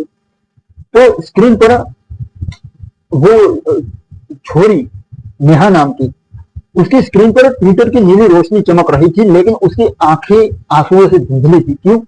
नेहा एक उभरती हुई राइटर थी। उसने हाल ही में ट्विटर पर सामाजिक मुद्दों पर अपनी राय शेयर की थी ट्विटर पर। तो उसकी एक ट्वीट जिसने उसने लैंगिक समानता की बात की थी वायरल हो गई थी, लेकिन इसके साथ ही एक आंधी भी शुरू हुई, ट्रोल्स की आंधी। किसी ट्रोल्स की आंधी। तुम्हें बोलने का हक नहीं है, एक अनजान अकाउंट से मैसेज आया, फिर दर्जनों, फिर सैकड़ों। ट्विटर में तो यही होता है, गालियां, धमकियां और अपमान, सब कुछ। नेहा ने अपनी स्क्रीन बंद कर दी, लेकिन उसका दिल वाइब्रेट हो रहा था कि यार ये तो पब्लिक चीज है। ट्विटर जो कभी उसकी आवाज का प्लेटफॉर्म था, अब एक तूफान का मैदान बन चुका था। 2011 तक ट्विटर दुनिया भर में लाखों लोगों की आवाज बन चुका था, लेकिन इसकी खुली प्रकृति में, इसका जो उदारवादी जो उनका पॉलिसी है, उदार चीज है, मतलब खुलेपन का भाव सबके लिए खुला है। तो ट्विटर का ऑफिस इस आंधी के बीच, सॉरी, इस खुली प्रकृति ने, ट्विटर की खुली प्रकृति ने इसे विवादों का केंद्र भी बना दिया था। गलत सूचनाएं, ट्रोलिंग और ऑनलाइन उत्पीड़न प्लेटफॉर्म की सबसे बड़ी चैलेंजेस बन गई थी। सैन फ्रांसिस्को में ट्विटर का ऑफिस इस आंधी के बीच जूझ रहा था। दोस्तों इवान विलियम्स जो अब सीईओ थे ट्विटर के, और उनकी टीम रात भर मीटिंग्स में बैठकर इस सवाल से जूझ रही थी कि हम आजादी, यानी वो हमारी 1947 वाली नहीं, यानी बोलने की आजादी और सिक्योरिटी के बीच संतुलन कैसे बनाए, ये बहुत बड़ी चैलेंज थी। एक इंजीनियर ने कहा, अगर हम ट्वीट को नियंत्रित करेंगे तो हमारी चहचहाहट यानी खुलापन खामोश हो जाएगा। लेकिन दूसरी ओर यूजर की शिकायतें बढ़ रही थी। अब ट्विटर की खुली प्रकृति जो इसकी ताकत थी, अब इसकी जिम्मेवारी बन रही थी। मुंबई में नेहा ने हार मानने का फैसला कर लिया था। उसने अपनी आखिरी ट्वीट लिखी कि शायद मेरी आवाज यहाँ के लिए नहीं है। क्या बात है यार। लेकिन जैसे ही उसने ट्वीट वो लिखकर पोस्ट किया, कुछ अनअपेक्षित अनएक्सपेक्टेड कुछ हुआ। एक अनजान यूजर ने जवाब दिया कि तुम अकेली नहीं हो, यहाँ तुम अकेली नहीं हो। किसी ने ट्वीट किया, हम तुम्हारे साथ हैं, और हैशटैग करके लिखा स्पीक अप। ये आंदोलन शुरू हुआ इस प्रकार से। फिर एक और जल्द ही दर्जनों और लोगों ने नेहा को समर्थन के संदेश भेजे। ये बिल्कुल कैसा होगा, मैं जमीनी हकीकत बता रहा हूँ। एक महिला ने लिखा, तुम्हारी आवाज मायने रखती है, रुकना मत, डोंट गिव अप। उसने कहा ट्विटर जो उसे डराने वाला मैदान लगा था थोड़े समय पहले, अब एक समुदाय बन गया था। नेहा ने अपनी हिम्मत जुटाई और एक नई ट्वीट लिखी कि मैं चुप नहीं रहूंगी, और हैशटैग करके लिखा स्पीक अप। फिर सब लोग हैशटैग करके ये स्पीक अप करते रहेंगे कि वो पूरा का पूरा वो क्या कहते तूफान बन जाता है, मतलब वायरल हो जाता है। तो ये ट्वीट एक नई शुरुआत थी। उसी कहानी ने दूसरों को इंस्पायर किया और हैशटैग स्पीकअप हैशटैग करके स्पीकअप जो लिखा हुआ था, इस हैशटैग ने भारत भर में हजारों महिलाओं को अपनी आवाज उठाने का प्लेटफॉर्म दिया। इसने सैन फ्रांसिस्को में ट्विटर की टीम ने इस बदलाव को नोटिस किया। 2012 तक उन्होंने नए सिक्योरिटी फीचर्स पेश किए, जिसमें म्यूट, ब्लॉक और रिपोर्ट बटन, जैसे यूट्यूब में हमारे यहाँ होते हैं। वो क्या कहते हैं, वायलेंस वाला कंटेंट होता है तो रिपोर्ट करने का ऑप्शन होता है। अब आगे कंपनी के बदलाव छोटे हैं, लेकिन इसके यूजर्स को नियंत्रण मिला, कंट्रोल मिला। हमारा प्लेटफॉर्म आवाजों के लिए है, न कि शोर के लिए। शोर मतलब उसमें कुछ इसका मतलब नहीं होता है। शोर जब बजता है तो वो तो कारखाने में भी शोर बजता है, उसका मतलब कुछ नहीं। लेकिन आवाज के लिए ईवान ने एक मीटिंग में ऐसा कहा था। तो मुंबई में नेहा अपनी खिड़की के पास खड़ी थी, बारिश की बूंदों को देखते हुए। उसने अपनी स्क्रीन पर हैशटैग स्पीकअप हैशटैग देखा, जो अब हजारों ट्वीट्स के साथ गूंज रहा था। अब देखो क्या मेरी क्यूरियोसिटी इसलिए है क्योंकि मैंने यूज नहीं किया है दोस्तों। तो हैशटैग स्पीक अप करके उन्होंने लिखा, तो सब लोग अगर हैशटैग स्पीक अप करके कुछ ना कुछ लिखते रहेंगे तो ये पूरा का पूरा ट्रेंड बनता है एल्गोरिथम के अंदर, उस प्लेटफॉर्म के अंदर। अब ट्विटर की आंधी ने उसे हिलाया था, लेकिन उसी आंधी में उसे एक समुदाय मिला था, एक ग्रुप मिला था सपोर्ट करने वाला। अब द लेरी बर्ड अब जो उड़ रहा था, यानी ये तो उड़ान की दुनिया थी ना, और उसकी चहचहाहट ने नेहा को सिखाया कि हर तूफान के बाद एक आवाज जन्म लेती है, और हर तूफान के बाद एक मोड़ आता है। जिंदगी में भी ऐसा नहीं, इसमें ही नहीं, हर एक चीज में। अब दोस्तों 8वें चैप्टर में जानते हैं कि बाजार में उड़ान, बाजार में ट्विटर कैसे परफॉर्मेंस कैसा था। तो नवंबर 2013 में न्यूयॉर्क के स्टॉक एक्सचेंज की चमकती रोशनी में, जहां सपने और जोखिम एक साथ नाचते थे, एक युवा इन्वेस्टर अर्जुन नाम का अपने लैपटॉप के सामने बैठा था। उसकी उंगलियां कीबोर्ड पर थिरक रही थी और उसकी आंखें न्यूयॉर्क स्टॉक एक्सचेंज, जिसको शॉर्ट में कहा जाए, जनरल नॉलेज में बता, NYSE, इसकी स्क्रीन पर टिकी हुई थी। 7 नवंबर 2013 को, एग्जैक्ट डेट बोल रहा हूं, 7 नवंबर 2013 को ट्विटर अपनी पहला IPO इनिशियल पब्लिक ऑफरिंग के साथ बाजार में कदम रखता है। अब ये अर्जुन, जो दिल्ली में जन्मा और न्यूयॉर्क में बसा एक छोटा इन्वेस्टर था, उसने अपने सारे पैसे ट्विटर के स्टॉक में लगा दिए थे। ये सिर्फ एक कंपनी नहीं है, उसने अपने दोस्त को फोन पर कहा, ये एक विश्वास है। सैन फ्रांसिस्को में ट्विटर का ऑफिस उत्साह और घबराहट के साथ भरा था। अब डिक कोस्टोलो ये नाम का व्यक्ति, तब जब ट्विटर ने अपना IPO लॉन्च किया, आजकल के नाम से जाना जाता है, वो तब CEO था। नाम याद रखना यार, किसी चीज आपको गवर्नमेंट एग्जाम में काम आएगा, डिक कोस्टोलो। और ये कहानी आपको कहाँ काम आएगी, आपके व्यवसाय में, बिजनेस में। जो सीईओ थे, अपनी टीम के साथ NYSE न्यूयॉर्क स्टॉक एक्सचेंज की घंटी बजाने की तैयारी कर रहे थे। ट्विटर, जो कभी एक छोटे से कैफे में जन्मा एक सपना था, अब $26 पर शेयर, वो जंगल वाला शेयर नहीं, मार्केट का शेयर, $26 प्रति शेयर की कीमत के साथ दुनिया के सामने बाजार में उड़ान भरने जा रहा था। लेकिन ये उड़ान जोखिमों से भरी थी, रिस्की थी।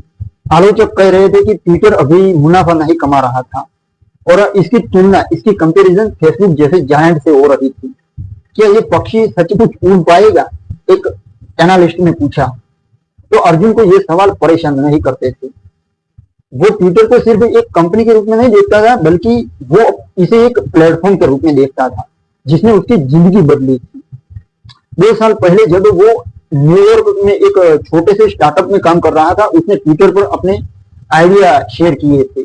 एक ट्वीट ने एक इन्वेस्टर का मतलब ध्यान खींचा और उस मुलाकात ने अर्जुन को फाइनेंस की दुनिया में पहला कदम रखने का मौका दिया। ट्विटर ने मुझे मेरा रास्ता दिखाया, उसने सोचा मन में। अब मैं इस पर दाव लगाऊंगा, क्यों ना लगाऊंगा? मुझे जिसने रास्ता दिखाया उसको मैं क्यों ना दाव लगाऊं? मेरे फायदे के लिए किसी ने काम किया है।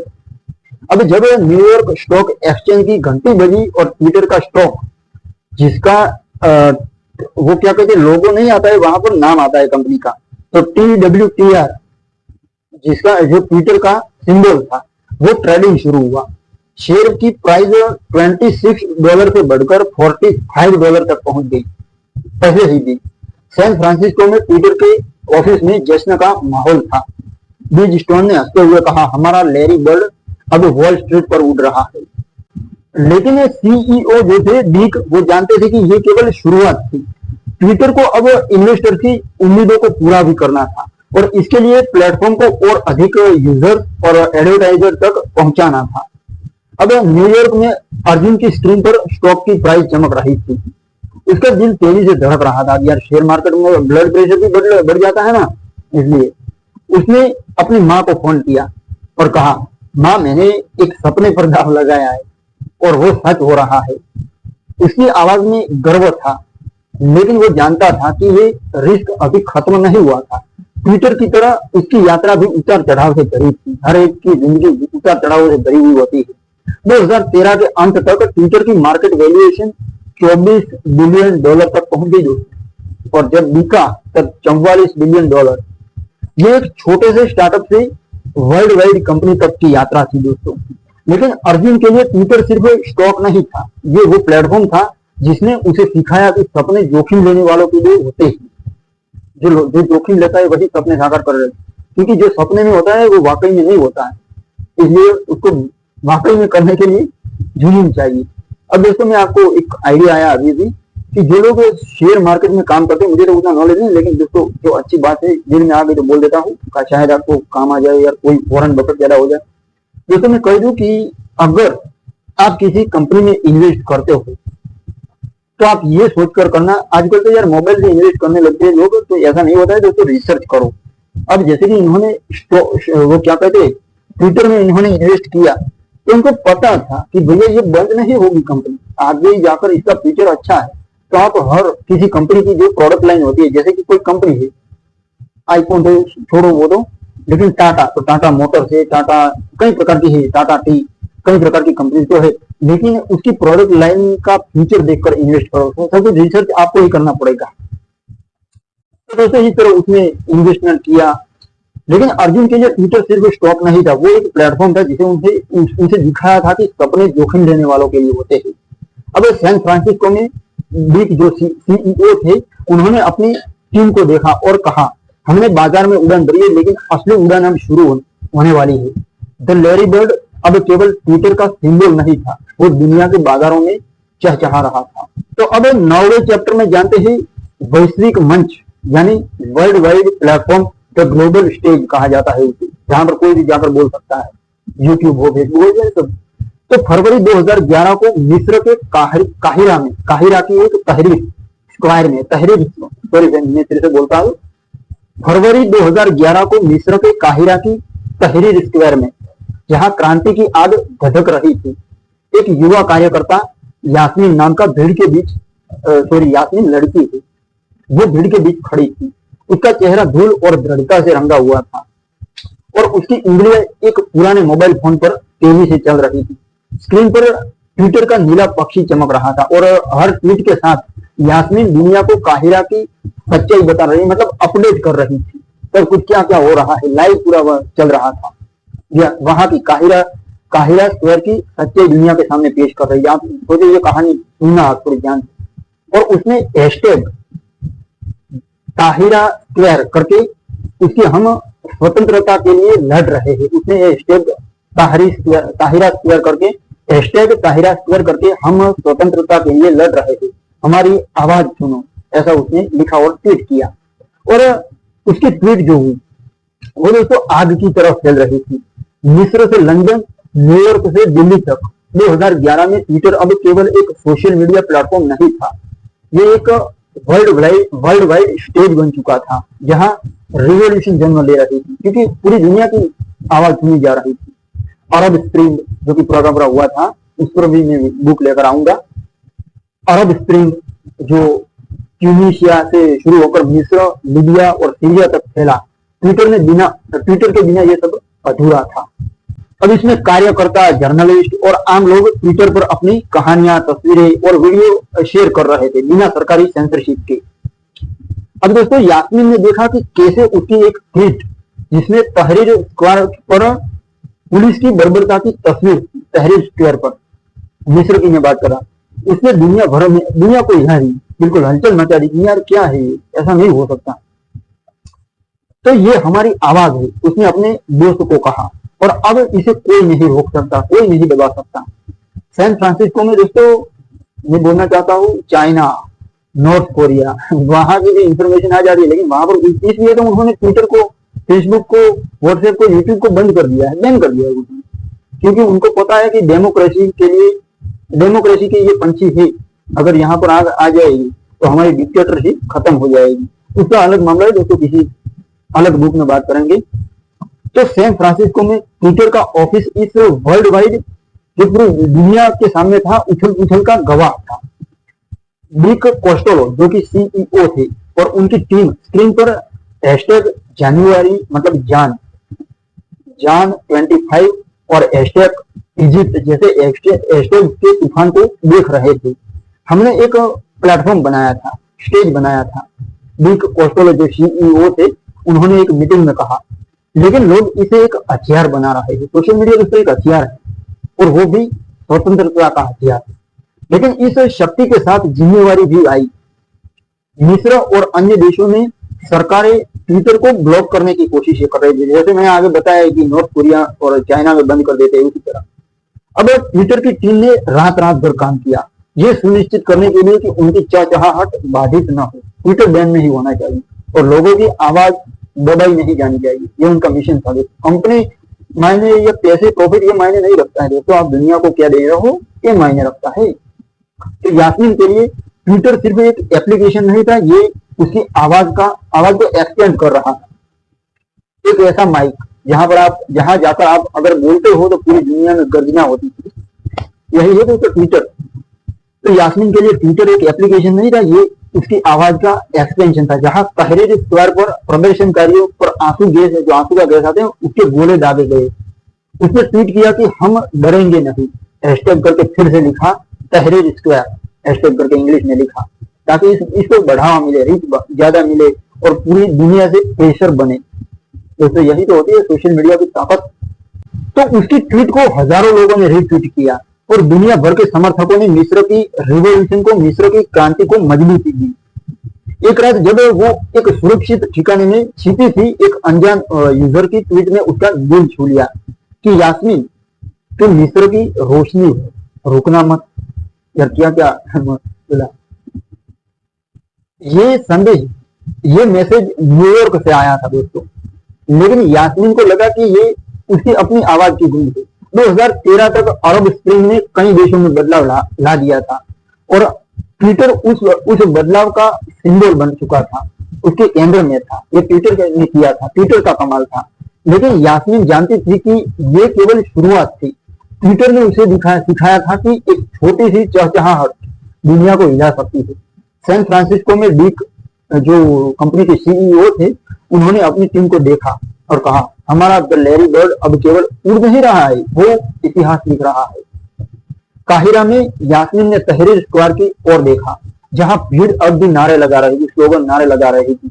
उसने अपनी आखिरी ट्वीट लिखी कि हमारी चहचहाहट रुकेगी नहीं, हमारी आवाज दबेगी नहीं, हैशटैग करके लिखा इजिप्ट। अब लैरी बर्ड अब केवल एक लोगो नहीं था, वो स्वतंत्रता की उड़ान था जो दुनिया के हर कोने में गूंज रहा था।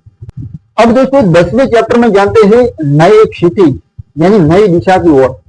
तो मई 2015 को जयपुर की रंग बिरंगी गलियों में, अब दोस्तों ये बिजनेस का मामला है, आप ध्यान से सुनना, बिजनेस को भी कैसे आप पूरी दुनिया में एक्सपेंड कर सकते हो, जहां हस्तशिल्प और परंपराओं की महक हवा में तैरती थी। हमारा जयपुर, एक छोटी सी दुकान की मालकिन काव्या नाम की अपने मोबाइल फोन पर झुकी हुई थी, कुछ देख रही। उसकी उंगलियां ट्विटर की स्क्रीन पर कुछ रच रही थी और उसकी आंखों में सपनों की चमक थी।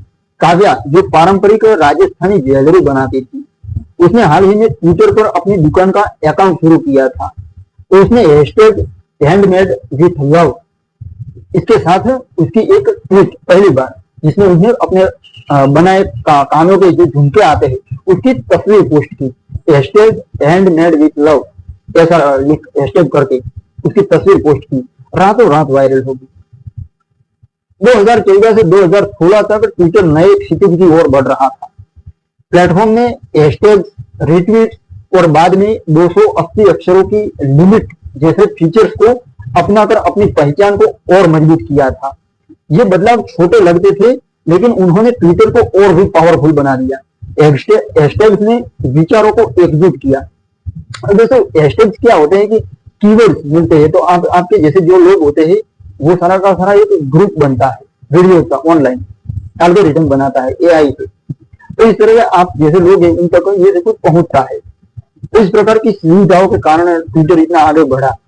अब हैशटैग्स ने विचारों को एकजुट किया, रिट्वीट्स ने आवाजों को दूर तक पहुंचाया। जितने ज्यादा रिट्वीट्स होते हैं उतनी रीच बढ़ती है आपकी बातों की, उसी तरह जैसे यूट्यूब में होता है। दोस्तों मैं कुछ कह रहा था, भूल गया।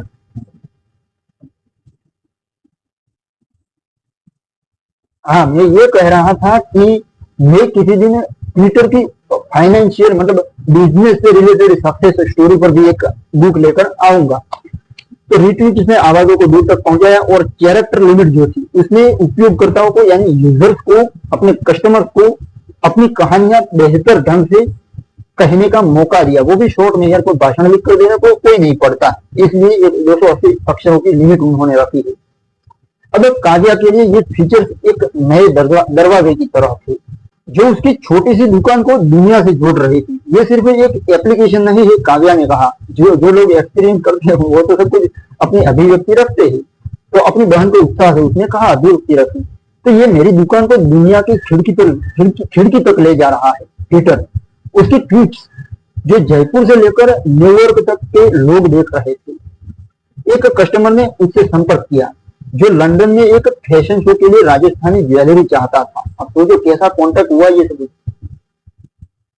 अब सोचो कैसा कॉन्टेक्ट हुआ ये सब, और पूरा का पूरा बिजनेस राजस्थान के जयपुर से लंदन और न्यूयॉर्क तक पहुंच गया।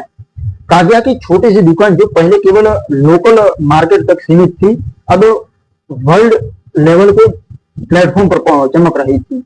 सैन फ्रांसिस्को में ट्विटर का ऑफिस इन बदलावों का केंद्र था, यहां से ये सब कुछ हो रहा था। अब डिक कोस्टेलो जो कि सीईओ थे और उनकी टीम यूजर्स को जरूरत को समझने में लगे थे कि यूजर की जरूरत क्या है, उस पर फोकस करना है। हमें प्लेटफॉर्म को और खुला बनाना है और उदार बनाना है। उस डिक ने जो सीईओ थे उन्होंने कहा एक मीटिंग में, लेकिन इसे सरल भी तो रखना है। 2016 में जब ट्विटर ने 140 अक्षरों की लिमिट को बढ़ाकर 280 अक्षरों को फैसला किया तो कुछ यूजर ने इसका विरोध किया। ट्विटर की आत्मा उसकी शॉर्टनेस, संक्षिप्तता में थी। एक यूजर ने ट्वीट किया, लेकिन ऐसा एक यूजर ने ट्वीट किया कि उसकी संक्षिप्तता में ही उसकी ताकत है। लेकिन काव्या जैसे लोग जिन्हें अपनी कहानी कहने के लिए थोड़ा और जगह चाहिए थी। इस बदलाव से एक्साइटेड थे। तो काव्या ने अपनी अगली ट्वीट में लिखा कि हर झुमके में एक कहानी थी, हैंडमेड विथ लव। उसने अपनी दुकान की तस्वीरें साझा की और जल्द ही ऑर्डर का सिलसिला शुरू हुआ। दोस्तों डील भी हो गई। तो एक रात जब वो अपनी दुकान बंद कर रही थी, उसका फोन एक नोटिफिकेशन से चमका। एक मशहूर फैशन ब्लॉगर ने उसकी ज्वेलरी को रीट्वीट किया। ये जयपुर की कला है, ब्लॉगर ने लिखा। काव्या की आंखें नम हो गई। उसने कभी नहीं सोचा था कि उसकी छोटी सी दुकान इतनी बड़ी हो सकती है। अब सोचो, यही तो ताकत है। तो सैन फ्रांसिस्को में ट्विटर की टीम ने देखा कि कैसे हैशटैग्स और रीट्वीट्स ने छोटे बिजनेस कार्यकर्ता और कलाकारों को नई ऊंचाइयां दी है। तो हमारा पक्षी द लैरी बर्ड सिर्फ चहचहा नहीं रहा है, बीक ने कहा अपनी टीम से। वो नए क्षितिज खोल रहा है। जयपुर में काव्या ने अपनी दुकान की खिड़की से बाहर देखा। रात के आसमान में तारे चमक रहे थे और उसने सोचा कि उसकी चहचहाहट ने एक तारा बनाया था, डेंट मारा था, जैसे एप्पल के स्टीव जॉब्स ने डेंट मारकर गया वाइट लोगों के साथ। बस लोगो ही काफी है। तो इस तरह आप भी दोस्तों मार्केटिंग कर सकते हो सोशल मीडिया से। और वो तारा जो दुनिया भर में चमक रहा था, आपको भी चमकता है तो सोशल मीडिया का दोस्तों जमकर उपयोग करो, धंधे में, सब कुछ, हर चीज में। तो ट्विटर का लोगो द लैरी बर्ड अब केवल एक लोगो नहीं था, वो सपनों का वाहक था, जो सपनों को आकार दे रहा है, जो हर ट्वीट के साथ नए क्षितिज की ओर उड़ रहा था। तो अब 11वें चैप्टर में जानते हैं नेतृत्व का परिवर्तन। नवंबर 2021 को मुंबई की चमकती स्काईलाइन के नीचे एक छोटे से अपार्टमेंट में पराग अग्रवाल, उनकी मां शांताबाई एक पुरानी तस्वीर को देख रही थी।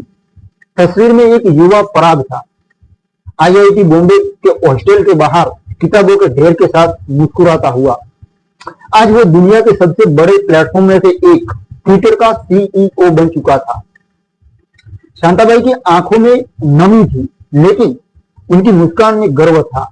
मेरा बेटा, उन्होंने धीरे से कहा, जो हमेशा कहता था कि वो दुनिया को जोड़ेगा।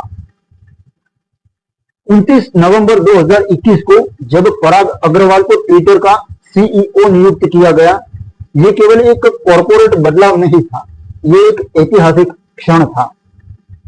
पराग अग्रवाल, जो 2008 में एक इंजीनियर के रूप में ट्विटर में शामिल हुए थे, उन्होंने अपनी मेहनत और टेक्निकल टैलेंट से कंपनी के एडवर्टाइजमेंट मैनेजमेंट को नया रूप दिया था।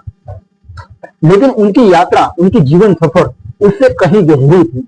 मुंबई में जन्मे और पले बड़े पराग अग्रवाल ने हमेशा सपने देखे थे, सपने जो सिलिकॉन वैली की चमक से लेकर भारत की मिट्टी तक फैले थे। दोस्तों, सैन फ्रांसिस्को में ट्विटर का ऑफिस एक नए युग की शुरुआत का गवाह था। जैक डॉर्सी, जो 2015 में ट्विटर के सीईओ के रूप में वापस लौटे थे, उन्होंने इस्तीफे की अनाउंसमेंट किया था। पराग अग्रवाल बिल्कुल परफेक्ट व्यक्ति थे। जैक डॉर्सी ने एक ट्वीट में लिखा, वो ट्विटर की आत्मा को समझता है, लेकिन ये परिवर्तन, कॉर्पोरेट परिवर्तन बिना चैलेंजेस के नहीं था। ट्विटर उस समय संजोगों के यानी सर्कमस्टेंसेस के दबाव में था। इन्वेस्टर्स की एम्बिशंस यानी उम्मीदें प्रॉफिट कमाने की, और प्लेटफॉर्म पर मिस इंफॉर्मेशन यानी गलत सूचनाओं का मुद्दा, और यूजर की बढ़ती डिमांड। पराग अग्रवाल के कंधों पर एक भारी जिम्मेवारी आई। मुंबई में पराग अग्रवाल का छोटा भाई विवेक अपने दोस्तों के साथ इस खबर का जश्न मना रहा था। वो हमेशा कहता था कि टेक्नोलॉजी दुनिया को बदल सकती है, उसके भाई विवेक ने हंसते हुए कहा। और अब वो उस बदलाव का नेतृत्व यानी लीडरशिप में है। विवेक को याद आया कि कैसे पराग अग्रवाल रात रात भर जागकर कंप्यूटर प्रोग्राम करता था, आईआईटी की परीक्षाओं के लिए पढ़ाई करता था, और फिर स्टैनफोर्ड में अपनी जगह बनाई थी, अमेरिका, सिलिकॉन वैली में। पराग अग्रवाल की कहानी भारत के लाखों युवाओं के लिए एक प्रेरणा थी, एक सपना जो मुंबई की गलियों से शुरू होकर अमेरिका की सिलिकॉन वैली तक पहुंचा। दोस्तों, सैन फ्रांसिस्को में पराग अग्रवाल ने अपनी पहली मीटिंग में टीम से कहा, ट्विटर सिर्फ एक प्लेटफॉर्म नहीं है, ये एक जिम्मेवारी है, समाज की जिम्मेवारी। हमें दुनिया की आवाजों को सुनना है और उन्हें सुरक्षित भी रखना है। उनकी दृष्टि साफ थी, ट्विटर को और ट्रांसपेरेंट यानी पारदर्शी बनाना, यूजर फ्रेंडली बनाना और टेक्निकल रूप से मजबूत बनाना। लेकिन वो जानते थे कि ये रास्ता भी इतना आसान नहीं है। दुनिया की नजरें उन पर थी और कुछ लोग ये सवाल उठा रहे थे कि क्या ये भारतीय मूल का इंजीनियर इस वर्ल्ड वाइड प्लेटफॉर्म को संभाल पाएगा। तो मुंबई में उनकी माँ शांताबाई ने अपने बेटे को फोन किया, अमेरिका, तुमने हमेशा कहा था कि तुम कुछ बड़ा करोगे, उन्होंने कहा, उनकी माँ ने, लेकिन ये मत भूलना कि तुम कहां से आए हो। पराग ने मुस्कुराते हुए जवाब दिया, माँ, ट्विटर मेरे लिए भारत की तरह है, विविध, जीवन, आवाजों से भरा हुआ। मैं इसे और मजबूत बनाऊंगा। सैन फ्रांसिस्को की सड़कों पर लैरी बर्ड ट्विटर का जो लोगो था वो उड़ रहा था, लेकिन अब उसके पंखों में एक नई ताकत थी। पराग अग्रवाल की सीईओ के रूप में नियुक्ति ने ट्विटर को एक डायरेक्शन प्रदान की, एक ऐसी डायरेक्शन जो विविधता, इनोवेशन और जिम्मेवारी से भरी थी, जो चहचहाहट अब केवल एक ध्वनि नहीं थी, नॉट साउंड, ये एक नई कहानी की शुरुआत थी। अब दोस्तों 12वें पाठ में जानते हैं कि ट्विटर में एलन मस्क का आगमन कैसे हुआ और ट्विटर का रीब्रांडिंग कैसे हुआ एक्स के रूप में। तो अक्टूबर महीना 2022 का साल, सैन फ्रांसिस्को की सर्द हवाओं में ट्विटर का हेडक्वार्टर एक अजीब सन्नाटे में डूबा था। ऑफिस की खिड़कियों से बाहर से चमकती रोशनी दिख रही थी, लेकिन अंदर कर्मचारियों के चेहरों पर अनसर्टेनिटी की छाया फैली हुई थी। माया नाम की एक लड़की, एक सॉफ्टवेयर इंजीनियर जो 3 साल से ट्विटर में काम कर रही थी, अपने डेस्क पर बैठी थी। उसकी स्क्रीन पर एक ट्वीट चमक रहा था कि एलन मस्क ने ट्विटर को $44 बिलियन में खरीद लिया है। उस माया का दिल धड़क रहा था। ये खबर जो महीनों से अफवाहों में थी अब हकीकत बन चुकी थी। 27 अक्टूबर, मैं फिक्स डेट बोल रहा हूं, 27 अक्टूबर 2022 को एलन मस्क ने ट्विटर का पूर्ण रूप से एक्विजिशन कर लिया था। ये एक ऐसा मोमेंट था जिसने न केवल ट्विटर बल्कि पूरी टेक्नोलॉजी दुनिया को हिला दिया। एलन मस्क, जिन्हें दुनिया टेस्ला और स्पेसएक्स के लिए जानती थी, अब ट्विटर के नए मालिक थे। उन्होंने ट्वीट किया, पक्षी आजाद है, the Larry bird is independent. लेकिन माया और उसके सहकर्मियों के लिए ये आजादी अनसर्टेनिटी का मतलब उस प्रकार की थी, अनिश्चितता जैसी थी। अब दोस्तों नौकरियों में कटौती, पॉलिसीज में बदलाव और प्लेटफॉर्म की डायरेक्शन को लेकर सवालों का तूफान उठ रहा था। हमारा प्लेटफॉर्म अब क्या बनेगा, ये सवाल था। माया ने अपने सहकर्मी राहुल से पूछा। राहुल ने कंधे उचकाए। एलन मस्क सपने देखने वाला है, लेकिन उसके सपने हमेशा तूफानी होते हैं। ऑफिस में अफवाहें थी कि एलन मस्क ट्विटर को पूरी तरह बदल देना चाहते थे, एक सुपर एप्लीकेशन जो सोशल मीडिया, पेमेंट और कम्युनिकेशन को एकजुट करे, एक ही प्लेटफॉर्म पर लाए। लेकिन इस बदलाव की कीमत क्या होगी, ये भी एक सवाल था। माया, जो भारत से सैन फ्रांसिस्को आई थी, ट्विटर को अपनी दूसरी दुनिया मानती थी। उसने इसके लिए रात भर कोड लिखे थे और अब उस दुनिया पर सवाल या निशान था, क्वेश्चन मार्क। सैन फ्रांसिस्को में एलन मस्क ने ऑफिस में कदम रखा, अपने साथ एक सिंगिंग बाउल लेकर। ये एक सिंबॉलिक बिगिनिंग थी, लेकिन कर्मचारियों के लिए ये एक नई हकीकत का सिग्नल था, संकेत था। एलन मस्क ने अनाउंस किया कि वो ट्विटर को और पारदर्शी और अभिव्यक्ति की स्वतंत्रता का प्लेटफॉर्म बनाएंगे। लेकिन उनकी योजनाओं ने विवाद भी खड़े किए। वो तो जहां से आया था, जहां से शुरू किया उसने, और यहां तक विवादों को जन्म देता रहा है एलन मस्क। लेकिन उसकी योजनाओं ने यहां पर भी थोड़े विवाद को छोड़े। कुछ कर्मचारियों को डर था कि उनकी पॉलिसी प्लेटफॉर्म पर गलत सूचनाओं को और बढ़ा देगी। माया ने एक मीटिंग में सुना जब एलन मस्क ने कहा, ट्विटर मानवता की सामूहिक चेतना है, हमें इसे और बड़ा करना है। माया के लिए ये सब इंडिविजुअली था, व्यक्तिगत था, पर्सनली था। उसने ट्विटर पर अपनी पहली ट्वीट 2019 में पोस्ट की थी, जब उसने अपनी नौकरी की खुशी शेयर की थी प्लेटफॉर्म पर। अब वो अपनी स्क्रीन पर एक नई ट्वीट लिख रही थी, बदलाव डरावना है, लेकिन ये एक नई शुरुआत भी लाता है, और हैशटैग करके ट्विटर लिखा। दोस्तों मैं गुजराती हूं, इसलिए गुजराती भाषा आ जाती है, सॉरी। उसकी ट्वीट को कुछ ही मिनटों में दर्जनों लाइक्स मिले। एक सहकर्मी ने जवाब दिया, हम साथ हैं माया, ये पक्षी अभी भी उड़ेगा। जैसे जैसे दिन बीते, माया ने देखा कि एलन मस्क का प्रभाव ट्विटर पर दिखने लगा था। नई पॉलिसी, कर्मचारियों को फिल्टर करना और एडवर्टाइजर की चिंताएं। लेकिन उसी बीच प्लेटफॉर्म पर नई एनर्जी भी थी। यूजर एलन मस्क के फैसलों पर डिबेट कर रहे थे और ट्विटर पहले से कहीं ज्यादा लाइव मतलब जीवंत लग रहा था। दोस्तों, सैन फ्रांसिस्को की एक रात माया ने ऑफिस की छत से शहर को देखा। द लेरी बर्ड अब भी ट्विटर के लोगों में चमक रहा था, लेकिन उसकी उड़ान में एक नया मोड़ था। एलन मस्क, माया ने सोचा, तुमने हमारी चहचहाहट को हिला दिया है, लेकिन शायद यही वह तूफान है जो हमें नए आसमान तक ले जाएगा। अब दोस्तों 13वें चैप्टर में जानते हैं ट्विटर का एक्स में परिवर्तन कैसे हुआ, मतलब ट्विटर का एक्स के रूप में रीब्रांडिंग कैसे हुआ एलन मस्क के खरीदने के बाद। तो जुलाई 2023 को बेंगलुरु की बारिश में, जहां सिलिकॉन वैली की हलचल और पुरानी कॉफी शॉप का मिश्रण था, एक युवा टेक उत्साही आरव नाम का अपनी पसंदीदा कैफे में बैठा था। उसका लैपटॉप खुला था और स्क्रीन पर अब वो पुराना ट्विटर का लेरी बर्ड नीला पक्षी का जो लोगो था वो अब नहीं था। इसके बजाय एक बोर्ड में काले अक्षर में एक्स लिखा हुआ था, वो चमक रहा था।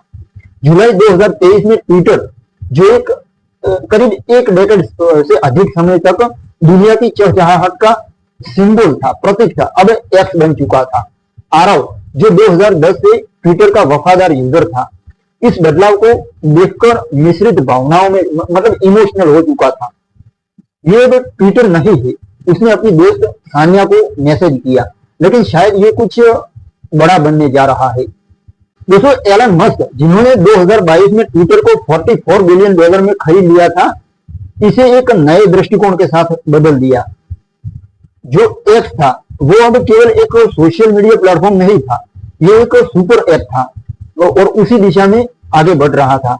एक ऐसा प्लेटफॉर्म जो कम्युनिकेशन, पेमेंट और डिजिटल सर्विसेज को एकजुट करने वाला था। लेकिन इस बदलाव में दुनिया भर में यूजर्स ने उत्साह और संशय दोनों पैदा किए। सैन फ्रांसिस्को में एक्स कॉरपोरेशन का ऑफिस एक नए युग का गवाह था। एलन मस्क ने अनाउंस किया था कि एक्स उनकी दृष्टि का हिस्सा था, एक ऐसी कंपनी जो मानवता को अंतरिक्ष से लेकर डिजिटल दुनिया तक जोड़े। लेकिन कर्मचारियों के लिए ये परिवर्तन एक तूफान की तरह था। लोगो बदला, ब्रांड बदला और प्लेटफॉर्म की आत्मा पर सवाल उठ रहे थे। क्या हम अपनी चहचहाहट खो देंगे? एक इंजीनियर ने मीटिंग में पूछा। एलन मस्क ने जवाब दिया, चहचहाहट अब भी है, लेकिन अब ये ब्रह्मांड की गूंज बनने जा रही है। बेंगलुरु में आरव ने अपनी पहली ट्वीट अब पोस्ट एक्स पर लिखी, जो अब एक्स हो चुका था, उस पर पोस्ट लिखी कि ट्विटर से एक्स तक ये सिर्फ एक नाम का बदलाव नहीं है, ये एक नई कहानी है, और हैशटैग करके लिखा हेलो एक्स। उसकी पोस्ट को कुछ ही मिनटों में सैकड़ों लाइक्स मिले। एक यूजर ने जवाब दिया, लेरी बर्ड उड़ गया, लेकिन एक्स हमें सितारों तक ले जाएगा। आरव ने मुस्कुराते हुए स्क्रीन को देखा। उसे याद आया कि कैसे ट्विटर ने उसे एक टेक समुदाय से जोड़ा था, कैसे उसने 2013 में अपनी पहली स्टार्टअप पिच ट्विटर पर शेयर की थी। अब एक्स पर वह फिर से सपने देख रहा था, लेकिन बदलाव आसान नहीं था। ये परिवर्तन उतना आसान नहीं था, यूजर के लिए भी, कंपनी के कर्मचारियों के लिए भी। कुछ यूजर ने एक्स के नए इंटरफेस और नीतियों की आलोचना भी की। एडवर्टाइजर चिंतित थे और कुछ पुराने यूजर लंबे समय से विदा होने के गम में यानी नॉस्टैल्जिया में लिए थे। सैन फ्रांसिस्को में एलन मस्क ने अपनी टीम से कहा, परिवर्तन हमेशा कठिन होता है, लेकिन ये जरूरी भी तो है ना। एक्स हमारा भविष्य है। उन्होंने नई सुविधाओं यानी नए फीचर्स का अनाउंसमेंट किया कि लाइव स्ट्रीमिंग, पेमेंट करना हो तो, और एआई पावर्ड टूल्स। ये ट्विटर की आत्मा को नया रूप देने की एक कोशिश थी। बेंगलुरु में आरव ने अपनी कॉफी खत्म की और कैफे की खिड़की से बाहर देखा। बारिश थम गई थी और आसमान साफ था। उसे लगा कि एक्स ट्विटर की तरह सिर्फ एक प्लेटफॉर्म नहीं था, ये एक यात्रा थी, एक सफर थी। तो उसने आरव ने अपनी अगली पोस्ट लिखी एक्स पर कि लेरी बर्ड जो था उसने हमें उड़ना सिखाया, अब एक्स आया है, हमें सितारों तक ले जाएगा। और उसने हैशटैग करके लिखा न्यू बिगिनिंग। दोस्तों सैन फ्रांसिस्को में एक्स का जो लोगो था वो ऑफिस की इमारत पर अब चमक रहा था, और जो द लैरी बर्ड का लोगो था वो हट गया था। ये अब केवल एक चहचहाहट नहीं थी, ये एक नई गूंज थी जो दुनिया को एक नई क्षितिज की ओर ले जा रही थी। अब दोस्तों 14वें चैप्टर में जानते हैं चहचहाहट का भविष्य, यानी ट्विटर का भविष्य। चहचहाहट का मीनिंग भी ट्विटर होता है, क्योंकि ट्विटर की जो कल्पना की गई थी वो तो मैं आगे बता चुका हूं, लेकिन फिर से बता कि ट्विटर की जो कल्पना की गई थी वो इसलिए की गई कि हर आदमी की आवाज सुनी जाए, और उसके मैंने एग्जाम्पल भी दिए, कई दिए आपको। अभी 14वें चैप्टर में जानते हैं कि ट्विटर का भविष्य। तो मार्च 2025 को बर्लिन की ठंडी हवाओं में, ये एक मजेदार कहानी है दोस्तों डेटा साइंटिस्ट की, आप सुनना। जहां तो 2025 में बर्लिन की जर्मनी में ठंडी हवाओं में जहां भविष्य और इतिहास एक दूसरे से गले मिलते थे, एक युवा डेटा साइंटिस्ट सोफिया नाम की एक हलचल भरे टेक कॉन्फ्रेंस में बैठी थी। उसकी स्क्रीन पर एक्स का काला लोगो चमक रहा था, और उसकी उंगलियां एक पोस्ट टाइप कर रही थी कुछ, और वो क्या कर रही थी वो मैं बता देता हूं। तो एक्स सिर्फ एक प्लेटफॉर्म नहीं है, ये वो खुद लिख रही थी, ये हमारा डिजिटल भविष्य है, और उसने हैशटैग करके लिखा एक्स विजन। 2025 में एक्स जो कभी ट्विटर था अब केवल एक सोशल मीडिया प्लेटफॉर्म नहीं रहा था। एलन मस्क की दृष्टि के तहत और उनके नेतृत्व में यह एक सुपर ऐप बनने की ओर बढ़ रहा था, एक ऐसा प्लेटफॉर्म जो संचार यानी कम्युनिकेशन, फाइनेंस यानी वित्त, पैसों की जो लेवड़ देवड़ लेन देन होती है वो ट्रांजेक्शन, दूसरी चीज आर्टिफिशियल इंटेलिजेंस को एकजुट कर रहा था। तो सोफिया कॉन्फ्रेंस उस टेक कॉन्फ्रेंस में एलन मस्क का भाषण सुना, जो एक वीडियो लिंक के जरिए प्रसारित हो रहा था, जिसमें एक्स मानवता की सामूहिक चेतना का विस्तार है। एलन मस्क ने ऐसा कहा। उनकी आवाज में वही जुनून था जो अंतरिक्ष को जीतने की बात करता था। ये वो जगह होगी जहां विचार, व्यापार और नवाचार यानी इनोवेशन एक साथ आएंगे। सोफिया ने अपनी स्क्रीन पर एक्स की नई फीचर देखी, लाइव स्ट्रीमिंग की, डिजिटल पेमेंट की और एआई पावर्ड कंटेंट अनुशंसाएं। ये ट्विटर की चहचहाहट का एक नया अवतार था, जो अब सितारों की ओर उड़ रहा था। सैन फ्रांसिस्को में एक्स का हेडक्वार्टर इस भविष्य का केंद्र था। एलन मस्क की टीम दिन रात काम कर रही थी ताकि एक्स को एक ऐसा प्लेटफॉर्म बनाया जा सके जो वीचैट, जो कि चाइनीज है, इस तरह के एशियन सुपर एप्स की तरह सर्वव्यापी हो। लेकिन ये यात्रा, ये काम बिना चुनौतियों का, बिना चैलेंजेस का नहीं था। बाधाएं बहुत थी, अवरोध बहुत थे। उपयोगकर्ता अभी भी यानी यूजर अभी भी एक्स के नए स्वरूप को अपनाने में समय ले रहे थे, क्योंकि सब कुछ बदल दिया जा चुका था। कुछ लोग लैरी बर्ड की सादगी यानी सिंप्लिसिटी को याद करते थे, जबकि वैसे तो दोस्तों जो सादगी है वही सर्वोच्च परिष्कार है। तो जबकि अन्य एलन मस्क की दृष्टि से उत्साहित थे, क्योंकि उनका बैकग्राउंड वो सब अलग था, वो टेक जीनियस था। तो हमारा मंच अब केवल आवाजों का नहीं है, एक इंजीनियर ने मीटिंग में कहा, यह अब समाधानों का एक प्लेटफॉर्म है जहां आइडिया जन्म लेंगे और पृथ्वी पर रहने वाला हर आदमी अपना आइडिया शेयर कर पाएगा। तो दोस्तों वहां पर बर्लिन में सोफिया ने एक्स पर एक प्रोजेक्ट शुरू किया था। वो एक ग्लोबल क्लाइमेट इनिशिएटिव के लिए डेटा एनालिसिस कर रही थी, और एक्स की नई सुविधाओं यानी नए फीचर्स ने उसे दुनिया भर के साइंटिस्ट, कार्यकर्ताओं और नीति निर्माताओं से जोड़ा। उसने एक पोस्ट में लिखा कि एक्स ने हमें एक प्लेटफॉर्म दिया है जहां हम पृथ्वी को बचा सकते हैं, और हैशटैग करके लिखा क्लाइमेट एक्शन। उसकी पोस्ट को हजारों लोगों ने देखा, और एक जर्मन नीति निर्माता ने उससे संपर्क किया। सोफिया को लगा कि एक्स ने उसे न केवल एक प्लेटफॉर्म दिया बल्कि एक मिशन भी दिया। लेकिन सोफिया जानती थी कि ये भविष्य अनिश्चितताओं से भरा था। एक्स की नई नीतियों जैसे प्रीमियम सब्सक्रिप्शन और कंटेंट मॉडरेशन में विवाद भी खड़े किए थे। कुछ यूजर को लगता था कि प्लेटफॉर्म अपनी मूल स्वतंत्रता खो रहा था। सैन फ्रांसिस्को में एलन मस्क ने अपनी टीम से कहा, हमें हर आवाज को सुनना है, लेकिन हमें शोर को कम करना है। ये एक नाजुक संतुलन था, और एक्स उस संतुलन की तलाश में था, इस संतुलन पाने की तलाश में था। बर्लिन की रात में सोफिया ने कॉन्फ्रेंस हॉल की खिड़की से बाहर देखा, तारे चमक रहे थे और उसे लगा कि एक्स वास्तव में सितारों की ओर बढ़ रहा था। तो सोफिया ने अपनी अंतिम पोस्ट एक्स पर लिखी, ट्विटर ने हमें हमें चहचहाना सिखाया, एक्स हमें ब्रह्मांड से बात करना सिखाएगा, और हैशटैग करके लिखा फ्यूचर इज एक्स। तो सैन फ्रांसिस्को में एक्स का लोगो ऑफिस की इमारत पर चमक रहा था। ये अब केवल एक चहचहाहट नहीं थी, ये एक ऐसी गूंज थी जो मानवता को एक नए भविष्य की ओर ले जा रही थी।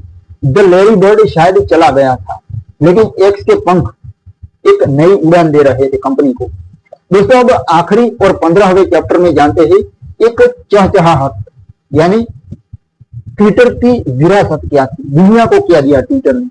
तो दुनिया भर मई 2025 तक सैन फ्रांसिस्को की सड़कों पर, जहां एक बार जैक डॉर्सी ने ट्विटर का सपना स्केच किया था, अब एक्स का काला लोगो चमक रहा था। लेकिन हवा में अभी भी उस चहचहाहट की गूंज थी, उस ट्विटर की गूंज थी, उस आइडिया, उस विजन की गूंज थी जो 2006 में शुरू हुई थी। ये एक ऐसी विरासत थी जो समय और बदलाव से परे थी। ट्विटर जो अब एक्स था, उसने दुनिया को जोड़ा, आवाजें दी और इतिहास रच लिया। आज 2025 में इस चहचहाहट की यानी ट्विटर की कहानी पूरी दुनिया की जुबानी गूंज रही थी। दोस्तों, मुंबई में रिया, वो पर्यावरण एक्टिविस्ट जिसने हैशटैग सेव आवर रिवर शुरू किया था, अपनी नदी के किनारे खड़ी थी। ट्विटर ने मुझे एक प्लेटफॉर्म दिया, उसने सोचा, और एक्स ने उसे और बड़ा कर दिया। उसकी ट्वीट्स ने न केवल नदी को बचाया बल्कि लाखों लोगों को इंस्पायर किया। बर्लिन में सोफिया, वो डेटा साइंटिस्ट, एक्स पर अपने क्लाइमेट प्रोजेक्ट की प्रगति शेयर कर रही थी। ये वो प्लेटफॉर्म मेरी आवाज को सितारों तक ले जाएगा, उसने एक पोस्ट में लिखा था। काहिरा में यास्मीन, जिसने तहरीर स्क्वायर से रिवॉल्यूशन की चहचहाहट शुरू की थी, अब एक्स पर नई जनरेशन को इंस्पायर कर रही थी। हमारी आवाजें कभी नहीं रुकेंगी, उसने कहा। सैन फ्रांसिस्को में जैक डॉर्सी एक पुरानी नोटबुक खोलकर बैठा था। उसमें वही स्केच था जो उसने 2006 में बनाया था, 140 अक्षरों का एक सपना। हमने एक चहचहाहट शुरू की थी, उसने मुस्कुराते हुए सोचा, और दुनिया ने उसे एक सिंफनी बना दिया। पराग अग्रवाल, जो अब एक्स कॉर्पोरेशन का हिस्सा नहीं थे, मुंबई में अपने परिवार के साथ रहते थे। ट्विटर ने मुझे सिखाया कि नेतृत्व आवाजों को सुनने में है, उन्होंने अपने भाई से कहा था।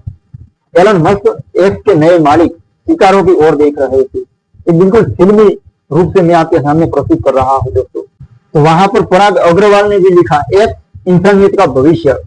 उन्होंने एक पोस्ट में ऐसा लिखा, ये वो प्लेटफॉर्म है जो हमें एकजुट करेगा, लेकिन ये विरासत बिना आलोचनाओं के, बिना संघर्ष के नहीं थी। कुछ लोग एक्स को बहुत जटिल मानते थे, कुछ को ट्विटर की सादगी याद आती थी। ये वही प्लेटफॉर्म नहीं है, एक पुराने यूजर ने पोस्ट किया, लेकिन दूसरों ने जवाब दिया, ये बदला है क्योंकि दुनिया बदल गई है। एक्स ने न केवल आवाजें दी बल्कि उन्हें नई डायरेक्शन भी दी, चाहे वो व्यापार हो, कला हो या क्रांति।